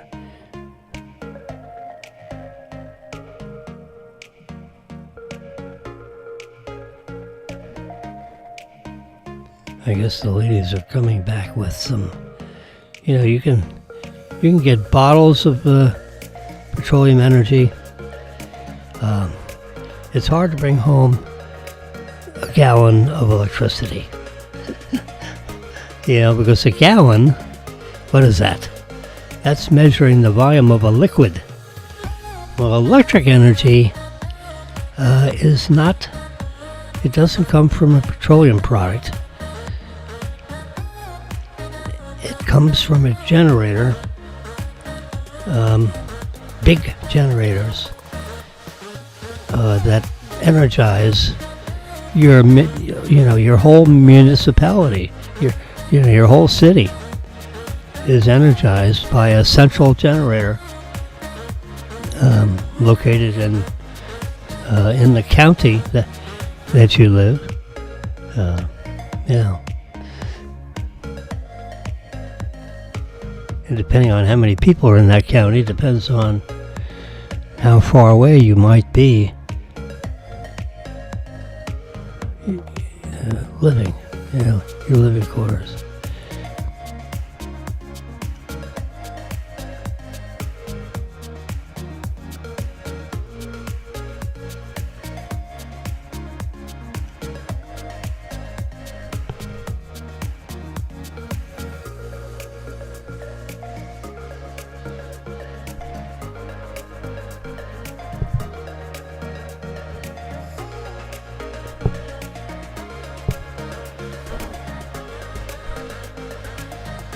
So circling back to the nozzle that's in a gas tank, who decided the diameter of that nozzle? Well, there was an association. There's a group of people that decided. And that way all the fueling stations, the 160,000 fueling stations across the United States of America, there are 160,000 of them across the entire United States. Some have 2 pumps, some have 6 pumps, 8 pumps, 10 pumps, 1 pump, and the nozzle fits in the car. The nozzle has a particular specification, so that when the oil companies installed the fueling locations that the company bought or some person bought, you could have a private owner that owns a spot that the municipality has agreed could be a gas station in that location. And they put tanks under the ground, and isooctane is pumped in the tank. And then you have this pump that's hanging out there waiting for you to come push it into the side of your car, and with a nozzle of this dimension I just showed you, and that's how that works. You cannot put diesel fuel in your car because the nozzle is too big in diameter, it won't fit. The nozzle diameter of a diesel is about this thickness, and you couldn't wouldn't fit in the nozzle in your automobile fueling tank, because a gasoline engine will not work with diesel fuel, which is a lower burning point component of the crude oil that's distilled, fractionally distilled. Meaning it divides up the hydrocarbon into different chemicals that have different boiling points. So it's really not too complicated, but in one sense it is, because I'm trying to use all the correct vocabulary words. So petroleum products from crude oil are distilled in this big tall cylinder, but remember, we're making a miniature one. So the one, it's like a 1 foot tall. So you come up here, and halfway up here you get diesel fuel, and higher up on the fractional distillation level would be like isooctane gasoline. So they boil on the bottom. In the bottom of the cylinder is a boiling tank, and all the vapors start coming. They flow up this cylinder. When they get up to a certain level, there's a hole in the pipe, and the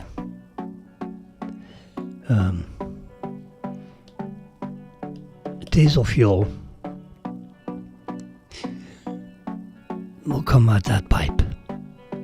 A little higher up, you have a pipe That's you have different pipes that are literally drilled into the side of this big boiling tank tube. And the higher up, you go, would be the fuel that would be then condensed. So when you boil it, it's all vapors, and there's like a lid on the top of this thing, so that when it boils, it produces a pressure because it's hot, it's heated, and all the air would be replaced by the vapors from this pot, this very dark colored soupy thing. There's a pipe leading into that, so you can pump this crude oil into this boiling tank, continuously, so that it always has a supply of crude oil that gets boiled, and you have pipes off the side that are basically the temperature. It's a controlled environment. You have these big fans that are constantly blowing against the side of the setup that has the tubes coming out the side. Because the higher up you go in the tube, the higher the boiling point, the higher the temperature. So, up high in that boiling cylinder, you have isooctane. You go down a little bit below isooctane, and you pull off the fuel number, as known as jet fuel number 2. It's a kerosene product. So kerosene is a form of, hot vapors of oil. Kerosene is in the lower end of that spectrum. It would be below gasoline, but higher than, diesel fuel would be, below kerosene. You would have diesel fuel.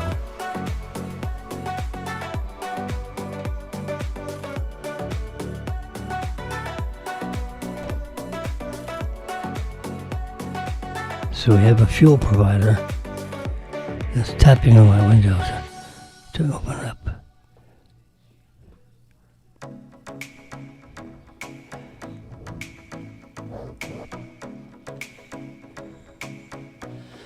I guess the question that's going on right now is, how much energy do you have to put into the electric car?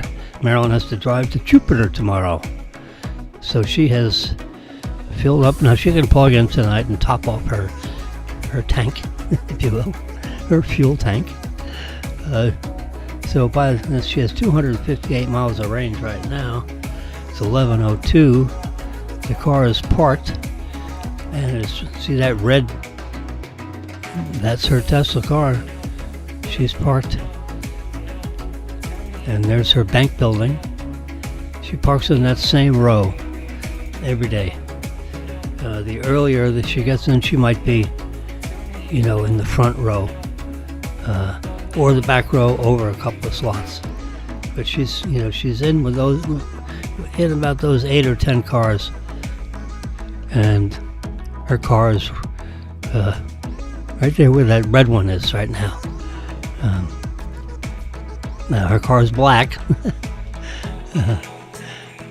but you can see the arrow, and the geopositioning satellite has her right there. Yep. And here's a little tab underneath this application. It's a program, an application. That's what they call it, applications. Have to have a vocabulary word for those things too. And this little tab in this application that was designed by the Tesla employees. We've got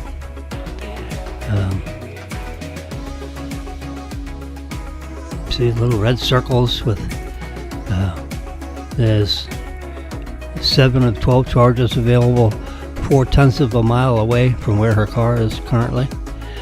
There's 12 of 22 available in another charging location at Yamato Road, Deerfield, which is 2.4 miles away from where her car is currently parked. In Deerfield Beach, there's 3 of 8 available, 3.5 miles away. It lists all the charges and how many miles away they are. I mean, this is all the charging. Here's in Davie, Florida, for example. There's 8 charging spots. There's a 5-minute wait before one of those will be available for you if you were to happen to show up there right now.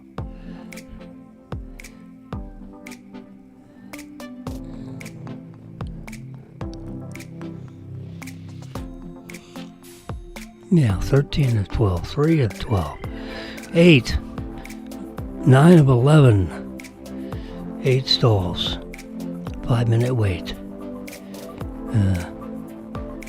So depending on, you can go all the way up the map to 42 miles away. So either north or south of where you're located. So you always know where a gas station is, but not gas. This would be electric energy. So that's all. Those are all electric energy charging locations. Yeah, if you were so interested. There we go. So now we're back to the Tesla car with 258 miles of energy in her battery. We don't like to call them batteries. Let's just call it the fuel tank. So she's 90% full. If you had a needle, it'd be all the way over at the 90% mark, as opposed to 100% is 90%. And I touched that, I can see it in miles. I got 258 miles of range in the fuel tank. So I'm just going to close that app out. I don't need it running. I have it running in the background in my phone. Your phone is your key. That's the one thing you do immediately when you get the car. I had the car guy do it when we got the car originally. And I said, here's my phone. Let's pair it to the car, so that the car reacts to the phone instead of in addition to the cart. We need the car for the valet guy, because I'm certainly not going to let him have my phone.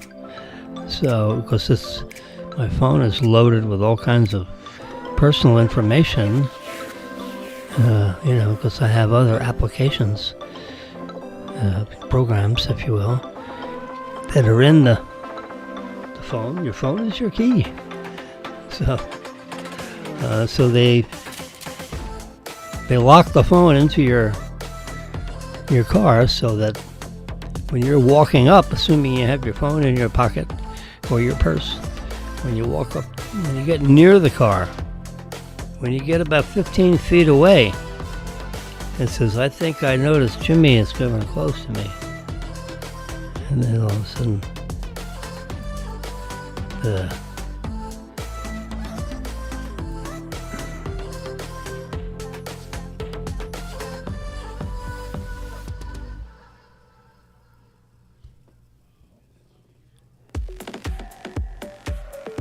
so that's how you charge the car. That's how you know how much energy you got. And you see how many fueling stations there are. There are 50,000 of these locations all over the United States and Europe. There's around 22,000 in the United States. 22,000.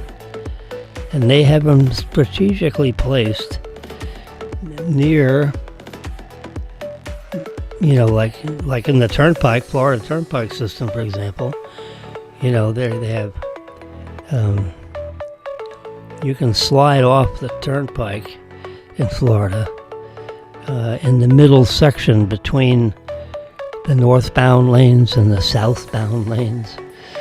They have a section where you can get electric locations. I didn't extend the map up, but you can get on the Turnpike, and there's a Turnpike, an island.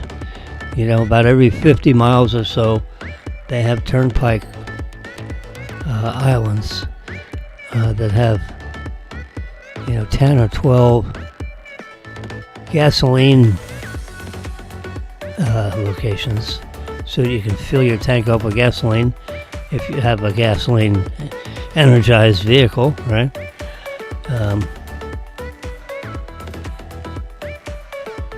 There really hasn't been until the electric car. You have diesel stations, you've got gasoline stations. They're differentiated by the size of the stall.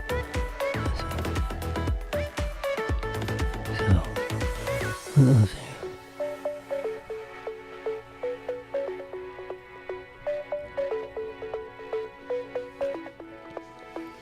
I think I clipped this one, but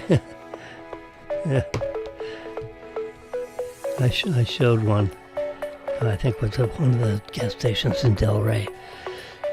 I made a little insignia, which is in my photo library somewhere. Which, the heck with it. I'll just look here real quickly. See if I can find it. All right. I think I'll show it to you tomorrow. I'll see if I can find it later today. Make myself a reminder. There's a ham. We had our Easter ham.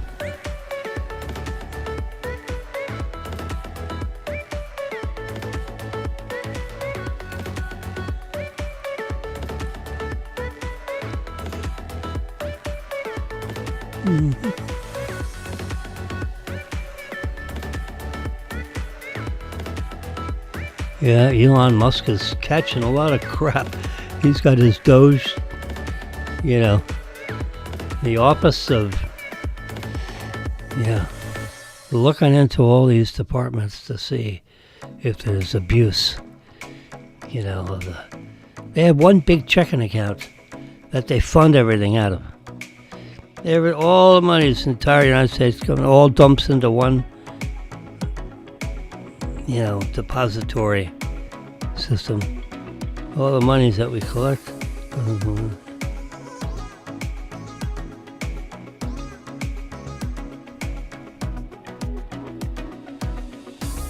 Yeah. There's a new Tesla. Look at it. That whole bar strip there is throwing out enough energy, photons, to light the highway. Those are light emitting diodes with little parabolic reflectors that shoot the photons forward. I mean, they're photons, right? You got electrons and photons. And that lights up the road at night, yeah. Doesn't have these big circles, these big round lights that throw light energy out front, converting electric energy into light energy. Well, it's easy when you have an electric car because you already have the electricity,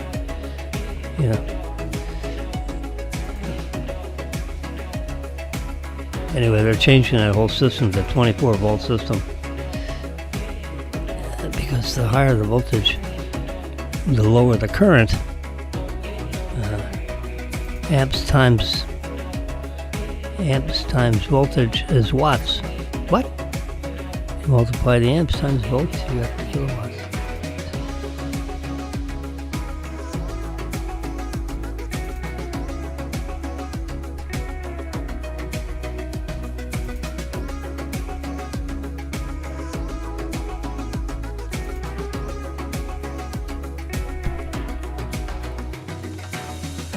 Anyway, so you have to have a reliable source of this energy to pump into the car.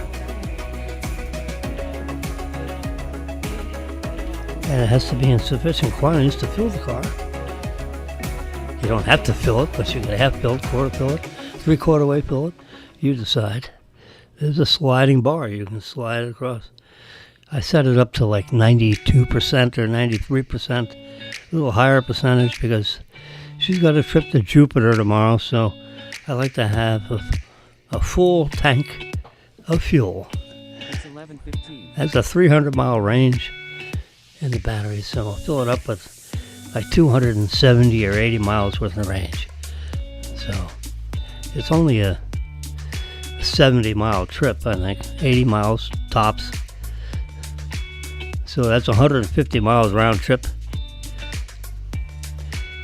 You know, I had a few miles here and there, so. And you don't like to drive into your driveway on vapors, so to speak.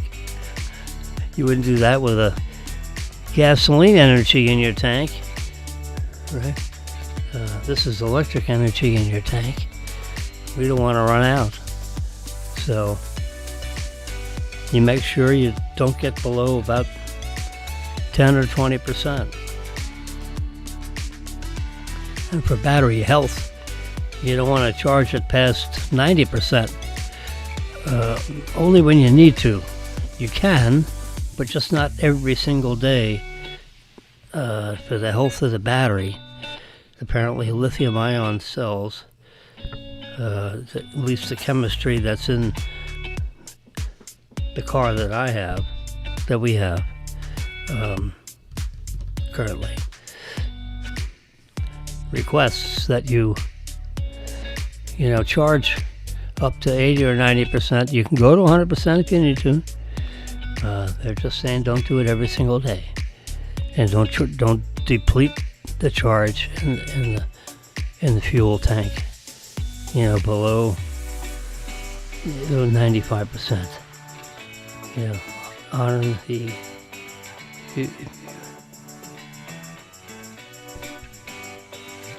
if you have to have a pointy end on something,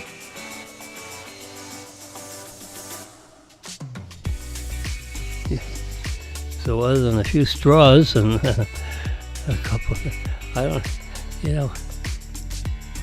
there's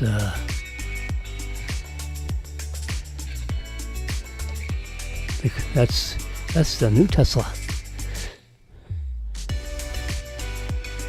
with that light bar across the front. It's slightly different than the one we have.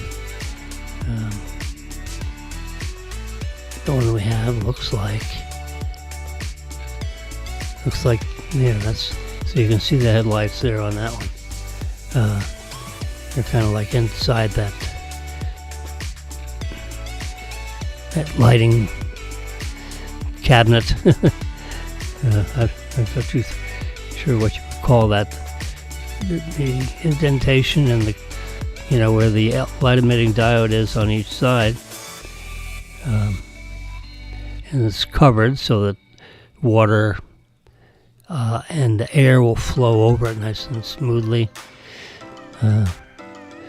But instead of that, they have come up with, where is it? Rats. Where is that? Where is that picture I just had? There it is. Yeah, that's the new Tesla, the Juniper. J-U-N-I-P, or the Juniper edition. It has this light emitting diode for the front of the car.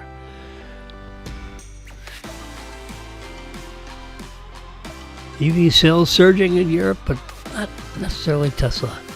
Tesla's not surging, but they are schlepping cars, that's for sure. There's stories about how, the non-MAGA people are attacking our defense secretary, who's a smart cookie, by the way. He went to Princeton, Harvard, Princeton, Yale. That is the three major university systems in the southeastern United States. And Trump has picked Pete Hegseth as the Secretary of Defense. And he's sworn in on January 25th there with his family. Yeah. And they're picking on him. The media's picking on him. But he's a smart one. He graduated from Princeton.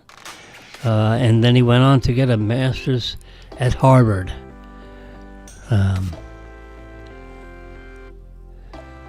So, you can't have toys in the attic. You got to be in the top of your class as an academic student, in high school, which I was not, for example. I wasn't, I was interested in photography, I had a camera like this one. You can see but I didn't have a screen on the back because it was a film camera. The new digital cameras, you snap a picture and you get the picture right on that screen. And the same way if you take a picture with your iPhone. That's an iPhone, this is a Canon camera. I can tell by the buttons. It's one of the most prolific digital cameras on the planet. I had their very first one. It was a DCS 560. That's the model number. You could Google it. I can Google it right here. I can just pull down on the middle of my screen right here, type in DCS space 560.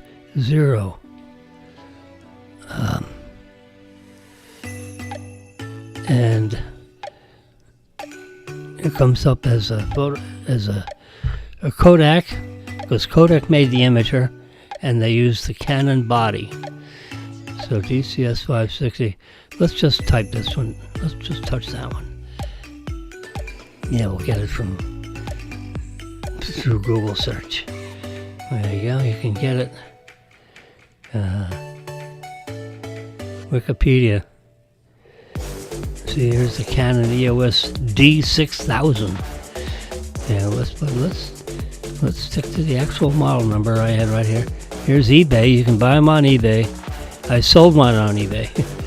Oh my God, you can get it for $800. Wow, I paid $20,000 for it. Now it's, the thousands of them. I don't know how many of them were made. 5,000, 10,000. DP Review is an article talking about what I bought.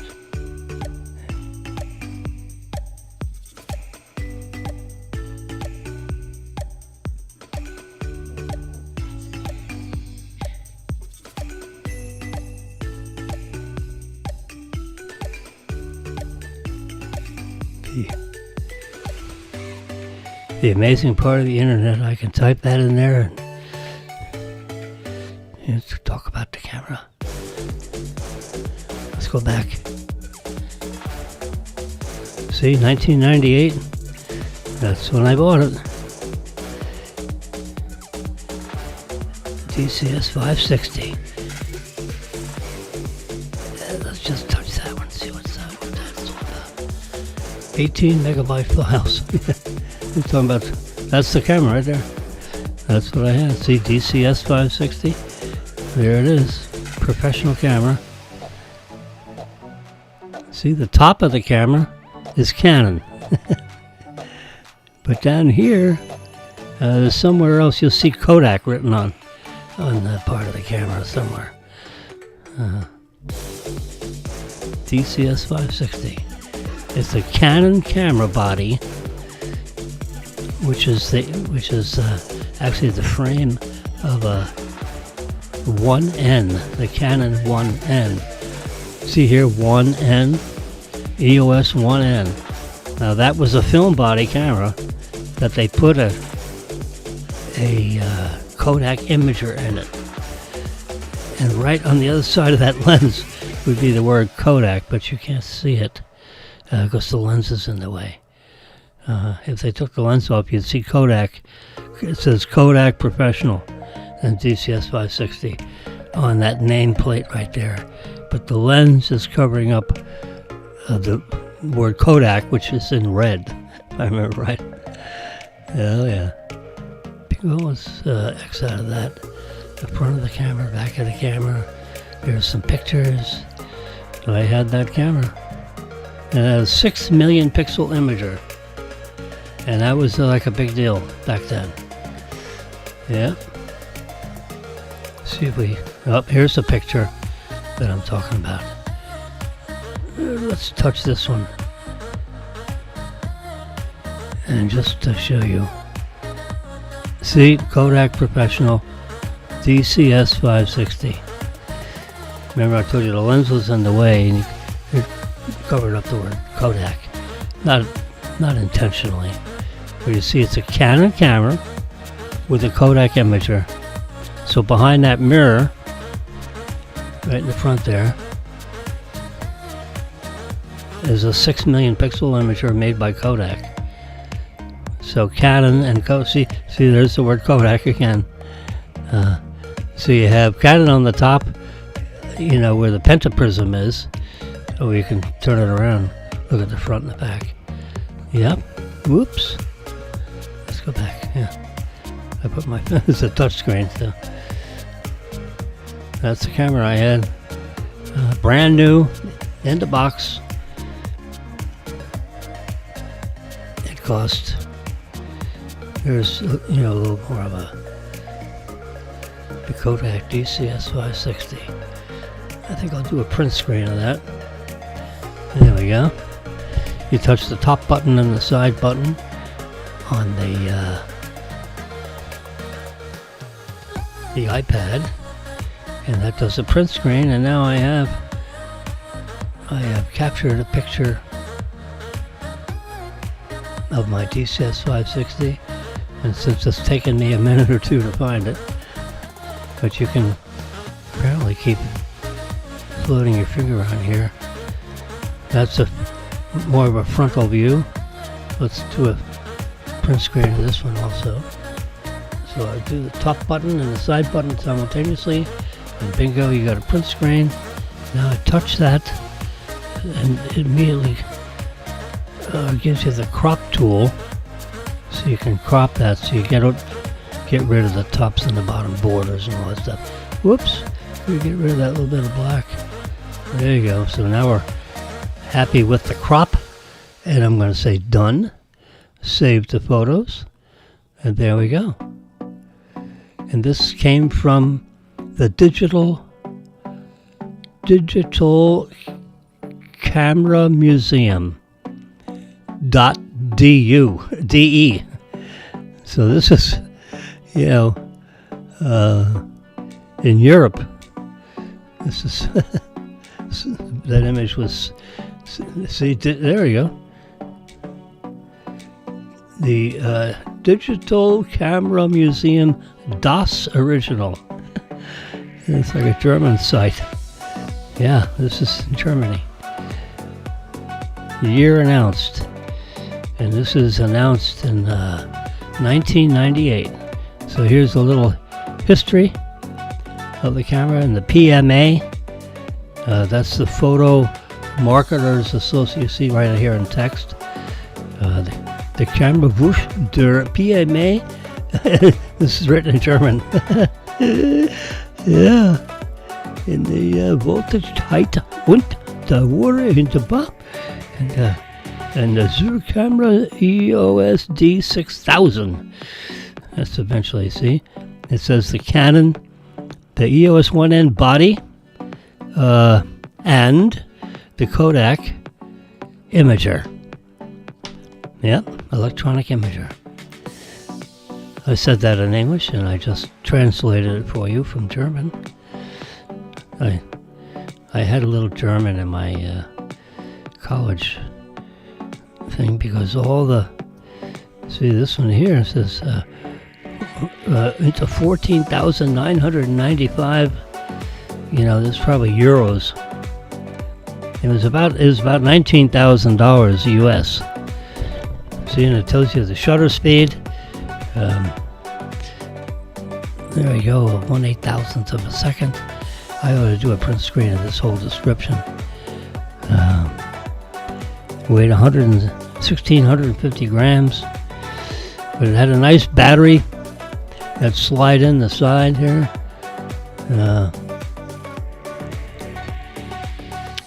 The battery slid in the whole side of the camera. It's a big battery. And it took, several hundred pictures. It shows you the imager direct dimensions of 3,000 pixels, 3,040 pixels by 2,008 pixels. You multiply one by the other, you get 6 million. 6.1 megapixel, you see it right above. Yeah, that was the highest resolution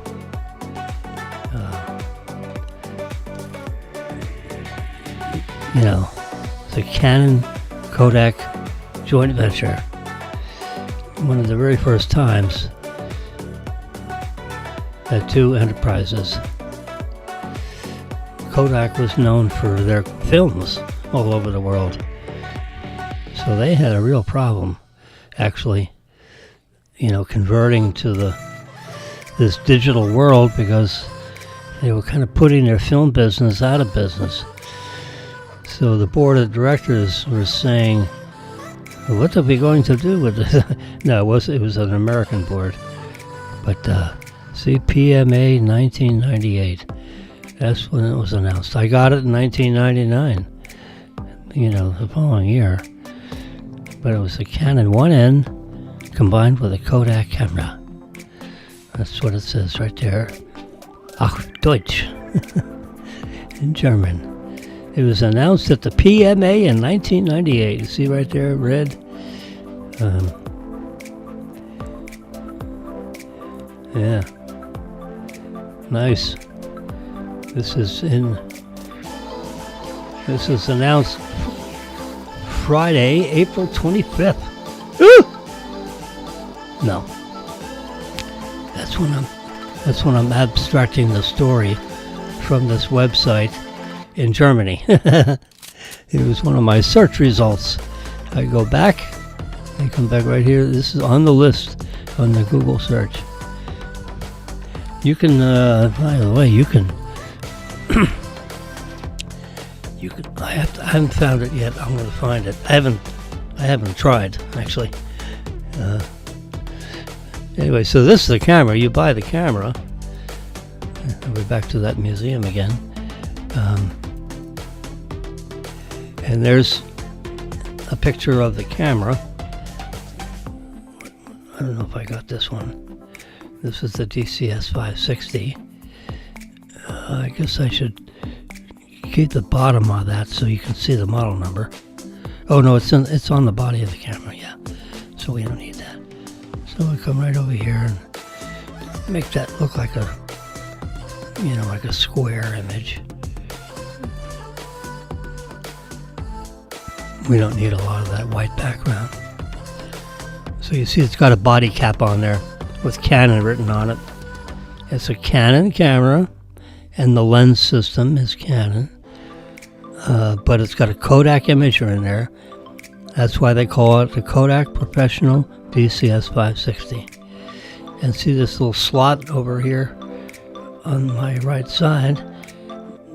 You turn that little doodad and that whole thing comes off, and that's the battery pack that fits in there. So now I'm going to hit, since we've got the cropping the way we want it, I hit done over here in the top left corner and save photo.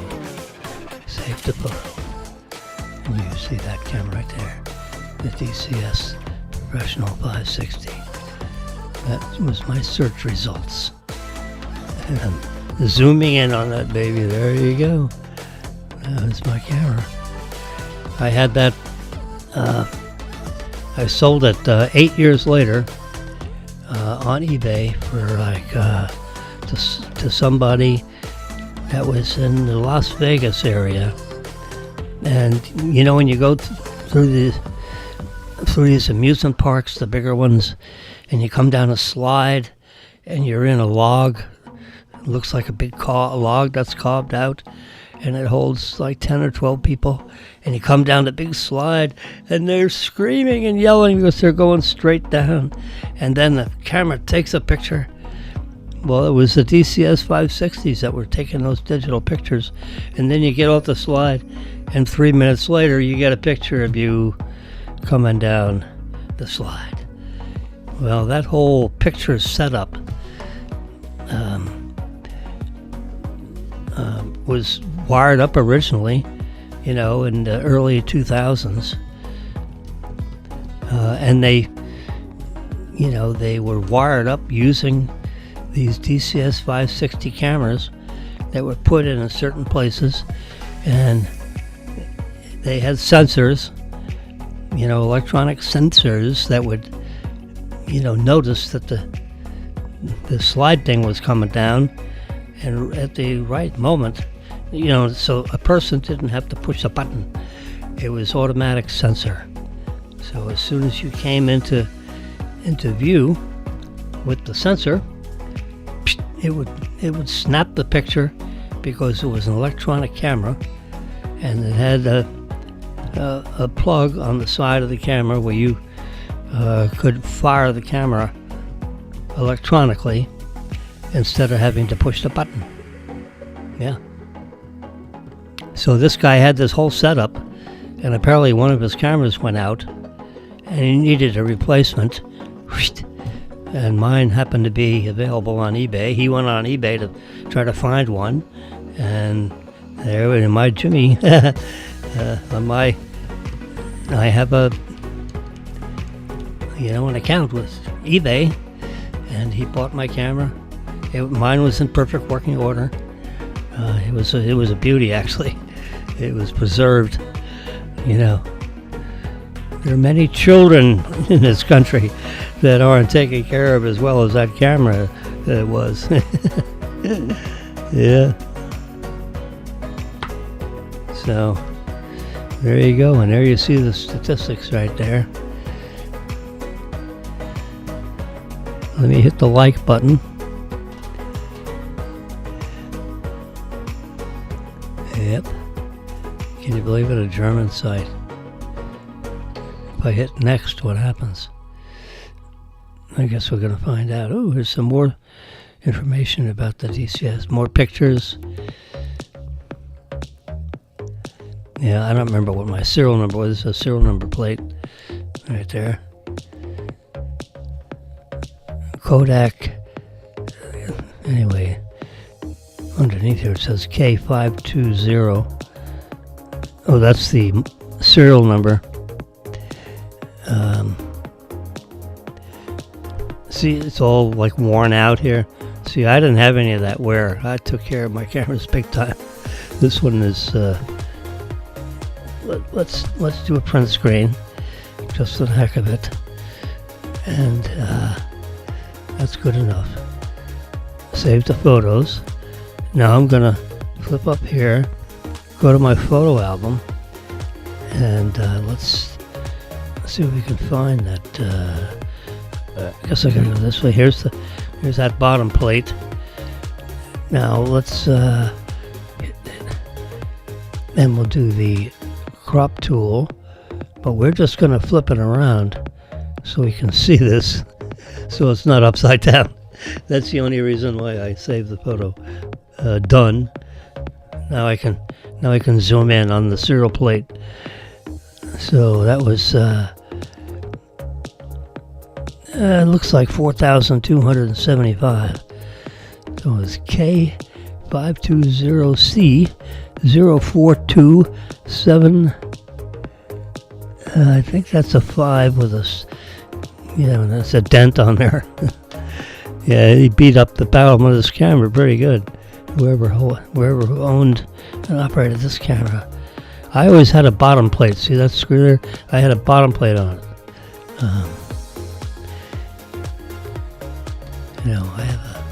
I have the current Canon R5 mirrorless camera, mounted with a nice big lens on a tripod, right in my living room. I should take a picture of the camera. It's focused on the ocean right now. It's just sitting there for anyone who wants to see a ship, at sea. That lens will take a picture and you can zoom in on it. I mean, I've said this, a bunch of times. This camera right here, that's in the iPhone, takes better digital pictures than this big beast. Guess what? Oh, see here, see that plug right there? There's supposed to be a cap on it. That's actually a shutter button over here, which you can turn the camera sideways, and you got a shutter button in the perfect position for your shutter finger on your right hand, actually. But see, there's supposed to be a cap on that screws on there, but that's your electronic shutter.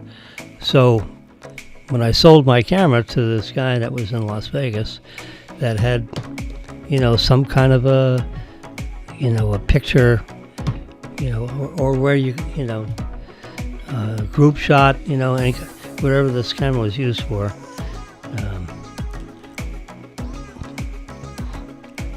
You plug a wire right into there for your electronic shutter, and you fire the shutter anytime you executed.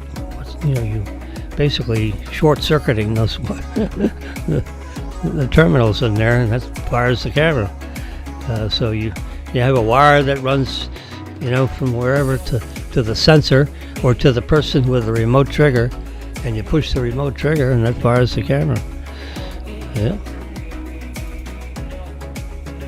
That's exactly what that looks like. Yeah, I used that for 8 or 10 years, and sold it to this guy for like $2,500. Somewhere in that range. Paid, with the batteries and I remember, I bought all this stuff.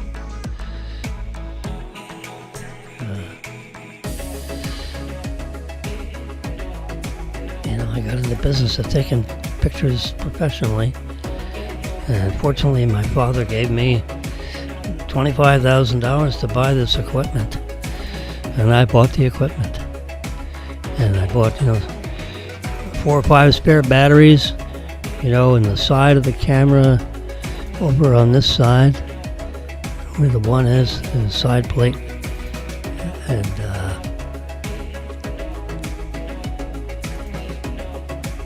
there's a cover right here. This cover right here, it would open up and you'd put in the flash card, the cards that stored the digital information. Right here on this side, on this the right side of the camera, and right on the very bottom part, you see that little tab-looking thing. You turn that, and this whole bottom thing would slide out, and that's your battery. And the batteries cost, $300 or $400 a piece. Well, you had to have 3 or 4 of those. And then your memory cards, well, you had to have 4 or 5 of those, at $250 a piece. You add it all up, it's about a $25,000 package. I'm telling you. It was, shows here $14,000. So it was $10,000 worth of extras. The electronic flash, that's a couple of thousand. So 15, 16, 17, it adds up fast, the batteries I remember were like $600 or $800 each for the battery. The memory cards, in order to take, 100 shots or 200 shots, they were like $800 a piece. I mean, it's like nuts. Today, it's like 1/10 the price. I have a 45 million pixel camera right now, costs $4,000. 45 million pixels. This has 6 million pixels for $14,000. Quite a difference in, but this is 1998, right? So let's just say 2000, 2010, 2020. So 25 years later, the camera is, per pixel, yeah. 45 million pixels as opposed to 6 million pixels. 6 times 8, so 7 times more pixels for, like 1/10 the price. How about that for some? That's like a factor of 85 times. Woo! Yes, sir. More than that. It's just fast math. Do I have anything coming in on Amazon? Let's take a look. I just got these, by the way. I wanted to show them. There we go. Touch it again. These are storage containers. We make food. We have the people over for dinner, and here's a little demonstration. See different things you can put in there. I make 2 pounds of pasta, 2 big boxes of pasta, in a 7-quart big pot of boiling water. They're empty. That's when they're filled up with different kinds of things. There's like the clippers on the side that seal whatever you got in there, and it seals it up. You put it in the dishwasher. They come out beautifully clean. There you can see another view of how they look. There you go. So you can buy like 5 of them for $37. It costs you $7 a container. But you use them over and over and over again. And they're perfectly clear. They're firm. They're not like squeezy like these other containers. You can buy different lots, You can buy different sizes. This is like a perfect size. I used to get the bigger ones. Here's the 310. Let's get the,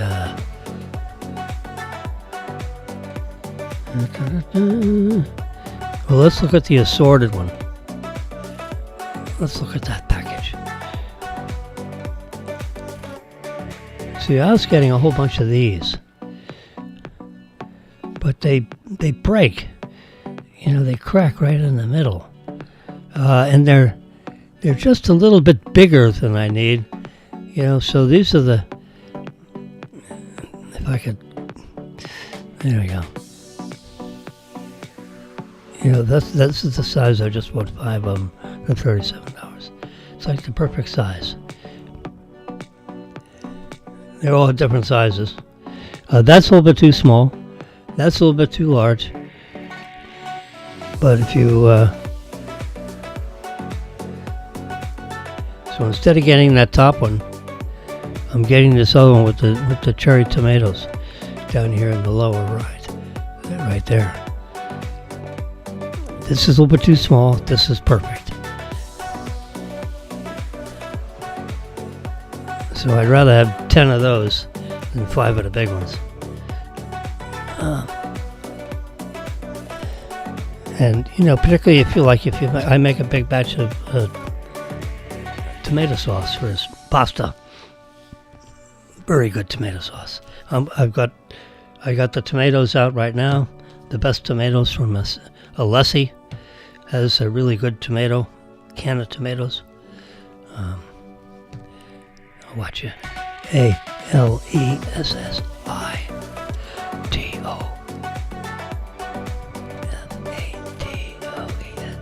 Alessi tomatoes.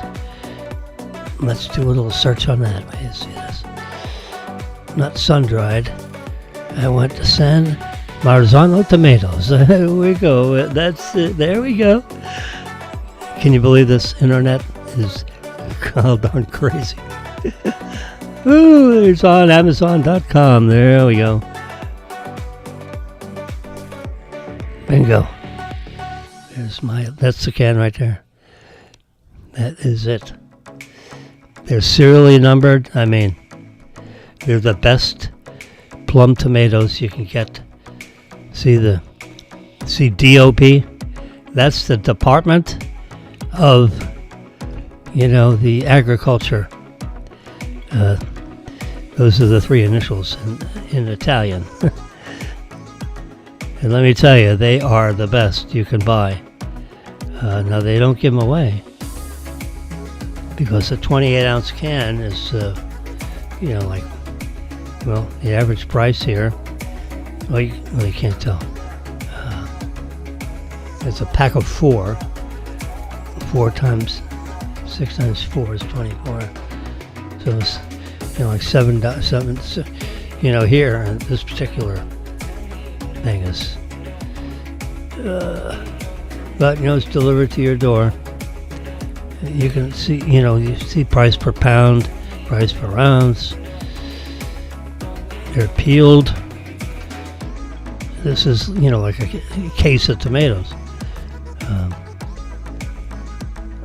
Let's see what this is. I can have them Friday. What's today? Oh, so this would be Friday, May 2nd. Yeah. Delivered right to your thing. It's a pack. It's a case of 12.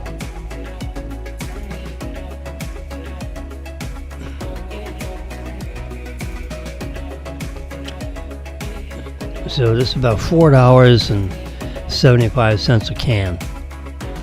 But that's the can right there. I got 2 cans of those right there on my counter, right next to I'm going to saute those with some. I'm going to put some olive oil in the pan. Then I'm going to turn that up to like a medium-high heat on my electric range. I got a 19-inch saute pan. That's about that high. About that high. A 19-inch. It's a nice everyday pan to saute my tomatoes and my garlic. So you have a chopped yellow onion. I've got a big onion sitting there waiting for me to chop them up into finger-sized pieces, about the size of this finger. Right here, the first digit, right there. Little chunks of tomatoes, or thumbnail size. How about that? And peel off the outside of the onion and chop everything up to sizes about the size of a half of your thumb.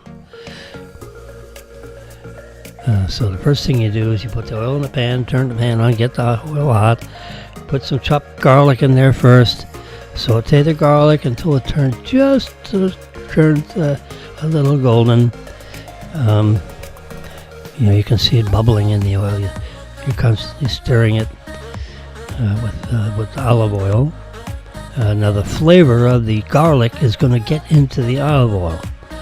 That's part of the very important seasoning. So you want to put like 1/8 of a cup of olive oil in the pan. So you want to, so the olive oil covers the whole bottom of the pan of a 19-inch pan. So that's going to take about a full 1/8 of a cup of olive oil. I squirted out of a bottle, that's the olive oil. That's where you buy the olive oil. It's in a plastic container with a squirt top on the top. So I just squirt it until it covers, the bottom of a 19-inch pan. And then I take some garlic and I saute that in there.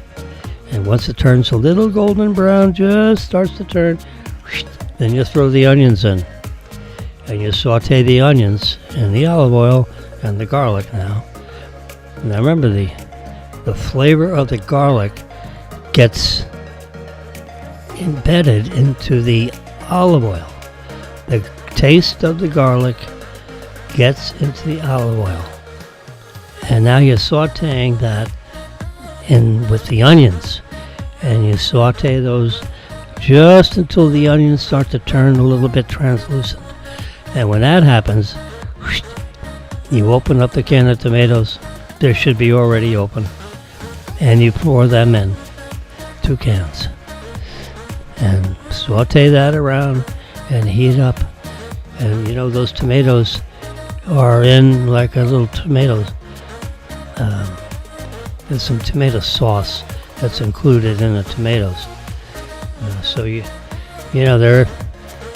can see what the tomatoes look like. Whoops. Whoop. There you go. I can't really do an expando on the can because of the design of the website, but that's what the can looks like. It's usually, somewhere in the public store. It's on the top shelf. But they cost, at Publix, buying one at a time, about $5.50 a can. So if I buy 4 cans, which I generally do, I'm making a half batch today.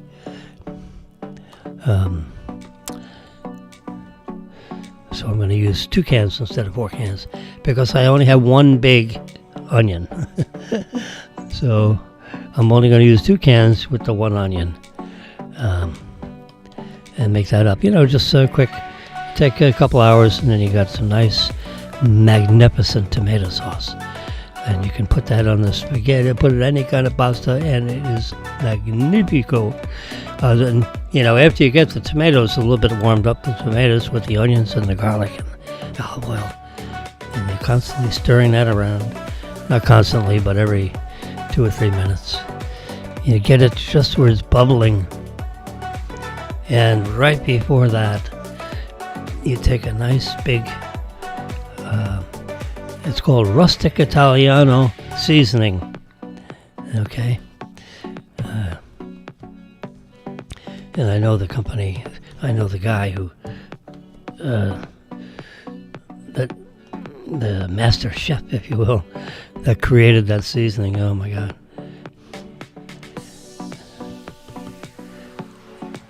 Anyway, so I keep buying his stuff. I'll show you a picture of that. No, I can show it to you now, I think. Let's see, where did I buy that stuff from? Kitchen. KITCHENFUSION.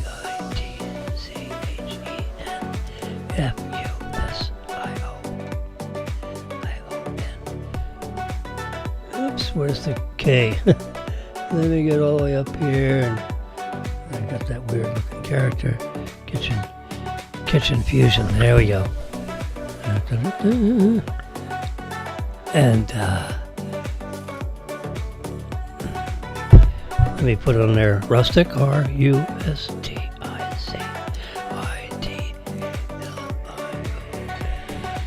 Rustic Italiano. There it is. Kitchen Fusion. Let's see if I got lucky. Kitchen Fusion. Here we go. That's it. That's it. I buy the 3-pound container. There it is.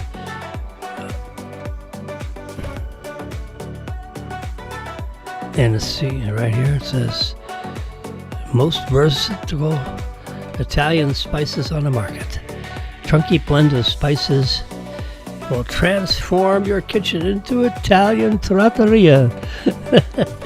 They liven up sauces, chicken, roast, salads. Add to pasta for extra wow. Rehydrate some of the... Yeah, that's it. That is what I use. That's a 3-pound container. It's a big container. You can get a 10-ounce bag. There you see there.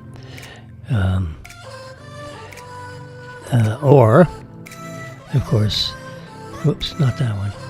This one would be the 3 ounce of the 6 ounce. This whole, but you can see this right here. So you can buy this. Yeah, this is a 3 ounce. Has a shaker top on it. You unscrew that black cap. Kitchen Fusions. So that's that's about this size. The diameter would be about this diameter. Yeah, classic, that size. So I put about, I'd say about 25% of that bottle. It's about 2 big heaping tablespoons of that seasoning goes in the sauce. Spread it around in there, mix it around, cook it for about an hour, and you're good to go. And this is exactly the seasoning I use. Right there. Rich, intense, rustic Italiano. A classic green and black container with an exclamation point on it. You can buy it directly from this Kitchen Fusions website. This is where I buy it. I just bought 2 of those 3-pounders. Paid $108 for 2 of them. And you see 59 people raved about it. Absolutely awesome. Definitely recommend. Here's, well, they're not all Italian people. They're probably like me, white Anglo-Saxon. But these people are located in this western part of Florida. Let's see, our company. Let's take a look at that button. Can I do that button? There it is. Facts about us. Let's do that. There we go. There you go. There you go. You can read about it. Great foods. The roots back, to 1974. Let's see. There we go. See, finally, the Instant Gourmet. That's it. The Instant Gourmet Company.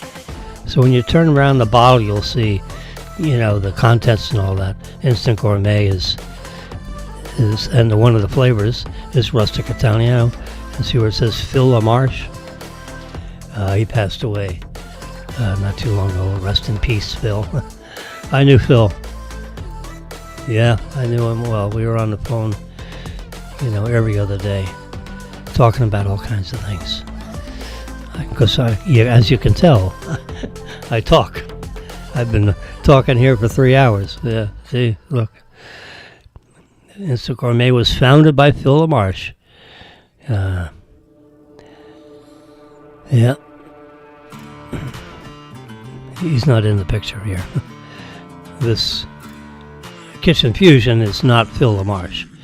Phil LaMarche created the spice that I just showed you, that I bought 6 pounds of the stuff for $108. Which is, it'll take me all year to use that up.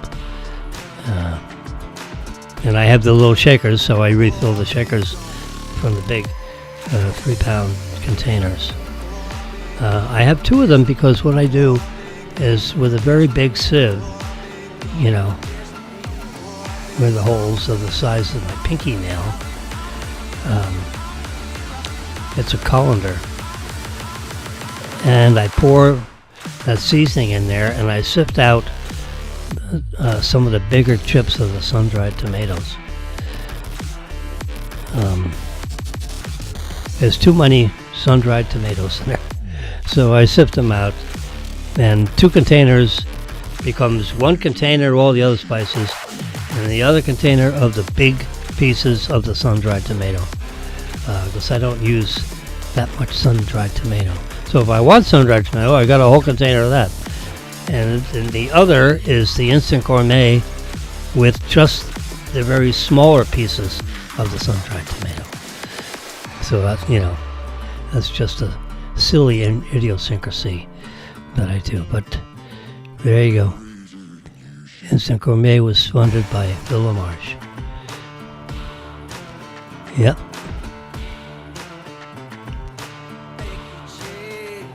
I'm going to do a print screen of this right here.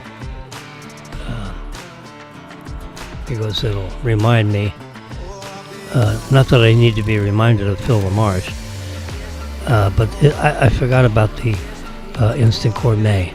And that was the name of his company. It's probably like Instant Gourmet LLC or something or other. But under the label of Instant Gourmet, he has, he has all kinds of spices, that you can, like if you're going to cook a steak, so you paint it with, melted butter, and then you sprinkle this Instant Gourmet, wow, steak wow seasoning. So see, brands, Instant Gourmet is on the top, and here's all the different seasonings he's got. Isn't that marvelous? You can just I love the internet is magnificent. Let's see, here's Awake a steak. That's what you rub onto your steaks. Here's the original season everything. You shake that on your steaks. Not the roasting Italiano. That's not so much. But here's a butter and garlic one. Southwestern, Mediterranean. He's got a whole line of different seasonings, and you can see from the pictures below, Caribbean Isles. You shake that and put that all over the exterior of chicken. Butter Blast, Grande Southwest, and Awake a steak. That's something you put on your steaks before you either saute them in a pan or put them on a grill. There you go. Instant Gourmet seasoning. You can get it directly online instead of, because every grocery or Italian market doesn't have this stuff, depending on where you live. This was invented, I forget the town where he lived. He did it right in his house, a nice big house he had. He passed away. His wife called me, the morning he died in his sleep. And the next morning his wife calls me, and the phone answers, and it comes up, with Phil LaMarche's name and address for the phone. So his wife calls me, so it immediately links the phone number with my phone book in my iPhone.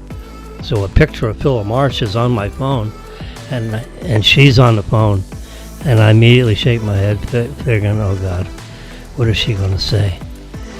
And she said, Jim Wilson, I have really bad news for you. And I said, I knew when I heard your voice it wasn't going to be good. I've actually never spoke to her on the phone, but for the morning, she called me at 9 in the morning or something like that, and told me that Phil LaMarche passed away in his sleep. So sad. So the very morning of his death, she called me and gave me the bad news. And they were going to have a very private funeral, and it's just her and his sons, and that would be it. She's not inviting everybody to come over here to Safety Harbor. That's where they lived, Safety Harbor. I don't know if she still lives there with her sons or whomever, but these flavors live on because Phil LaMarche created this seasoning, and it's a brand, and there's a factory that makes this stuff. And Kitchen Fusions is the main, source of these things. You're buying them basically at wholesale. Recipes, contact brands. So, and he's got these key. I guess there's 6 of them. Yep. And I guess 8. There are 8 different flavors. You can see 2, 4, then 6. There's 2 behind there apparently. Review more. Let's see more. So here's where you get the. Yeah, here's the 8. 8 different. Let's do a print screen on that just so we.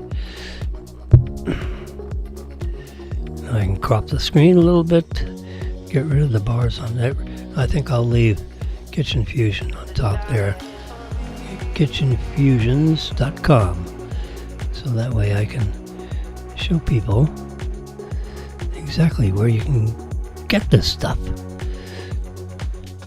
There you go, and there's the 8 different flavors. Mediterranean, Caribbean, seafood. You know, you just sprinkle it on your fishes. Grand Southwest chili powder seasoning. Marilyn would love that. The original, I've never had that. The original seasonal, that's what he started with. And then he had the Oika steak, and then he came out with the rustic Italiano. Those are the first 3. And I zeroed in on the rustic Italiano. We've had all 3 of those, but I make much more pasta than I do grilling steaks, particularly since I'm 80 years old up here in a 9-story condo building. So I don't have my own grill, so I have to go down to the 5th floor to use their grill. So the hell with it. So I got a nice big 19-inch everyday pan. I just saute the steaks right here in the pan. It's the flame burnt. That kind of flavor I don't get. But I do it I season it with the seasoning on top of the steaks. Garlic, paint it with butter and garlic and all that. And it's fantastic flavor without having to grill, so to speak. Look at this picture. There's 8 years ago, Elon Musk. Whoop, let's go back. There we go. He's designing, he's working on Tesla cars. See, he has a pen with a probably some kind of a Microsoft operating system screen, and he's making edits to, because he's probably working on SpaceX. And that picture right there, 8 years ago.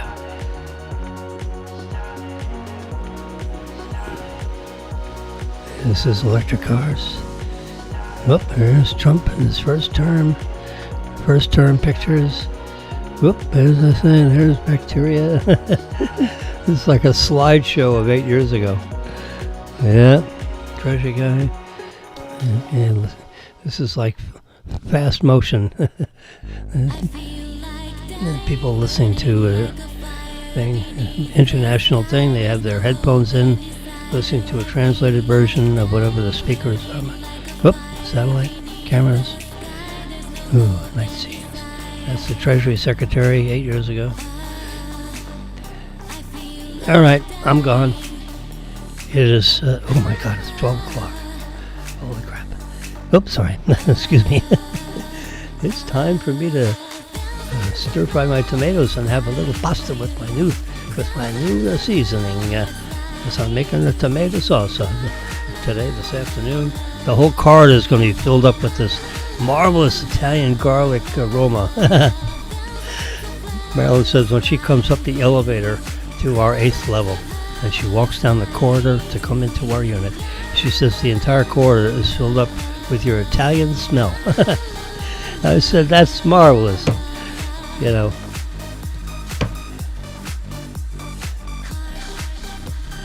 I got about as much Italian in me as that lady up in Massachusetts. I think she's Indian. And she checked the box Indian on her application to some Ivy League school, you know. And Trump said, "I got more Italian in me more Indian in me than you do." Senator from somewhere up there in New England. You probably know this little blonde lady that Trump used to call Pocahontas. Is that a hint? That's the quiz question of the day. Who is Pocahontas? Senator in New England somewhere. What is her name and what state?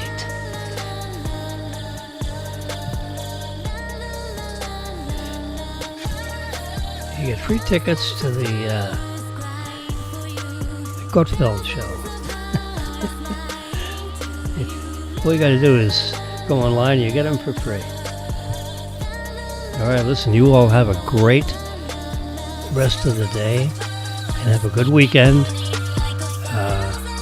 I'll have an early morning show tomorrow because Marilyn has to go to Jupiter tomorrow.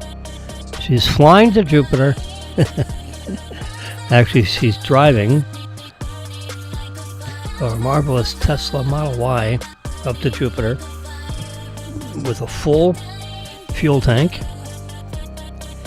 And she has an event she has to deal with, a banking and finance event. Actually, I don't know what the name of the event is. But the Seacoast Bank, I think, has a table set up at one of these indoor outdoor convention kind of situations where they have, tables and people man the tables and all that. And I think Marilyn is in charge of. Well, not in charge necessarily, but she's with a bunch of other people that are going to be manning the tent. Maybe it's a tent. I'll find out later when she gets home from work this afternoon. I know she's going to Jupiter tomorrow morning. She leaves about 6:30 in the morning. She said 6, but it's probably more like 6:30. So we'll be up at 5:30. I'm up anyway, so I'll set my Funkin' Wagnall here to 5:30 and make sure I get up in advance of her exit and make sure she has her morning medications in the morning. Every day we both take medications. I have 5 or 6 of them that I take. All right. Have a good weekend. Or you can tune in tomorrow morning. I'll probably be on the air at like 7 a.m. Let's try it. Anyway, somewhere between 7 and 9 a.m. You tune in. You can see on the ticker tape up on the top, YouTube Live. If you're up early, you can try to see if I'm on. That sign, FAU for you. That pops up Facebook and YouTube Live. The @ sign, FAU for you. Jim Wilson's broadcast from downtown Boca Raton. You can probably key me in by my phone number, 561-416-1100. You can probably put that in YouTube and find a whole bunch. I've got over 400 episodes, but obviously you want to hear the most current one. And tomorrow's topic, I'll keep that a secret. I actually don't know what I'm going to talk about tomorrow. According to what I have up there, it's whatever comes to mind. If you want me to talk about something, because I'm the master of all things, the knower of all, give me a shot. Yeah, if I don't know, I'll just say I don't know.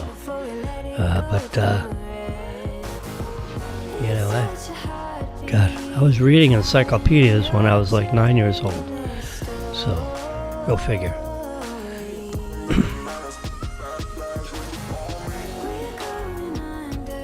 Yeah, I was a science guy. I used to take things apart when I was a little tiny little wizard. Down in the the first floor of our 2-floor. The main floor was upstairs. Underneath was like a basement, but it was entirely finished off in knotty pine. I mean, it was like a magnificent, the corner of the house underneath my bedroom. I had a bedroom on the first floor, and then the basement level was underneath, all finished off in knotty pine. The doors were like 2.5 inches thick of solid knotty pine. I mean, the doors had to weigh 200 pounds apiece. Big brass hardware, doorknobs. Not these crank things. It was doorknobs and locks with doorknob sets. Magnificent finishing. Anyway, have a great day.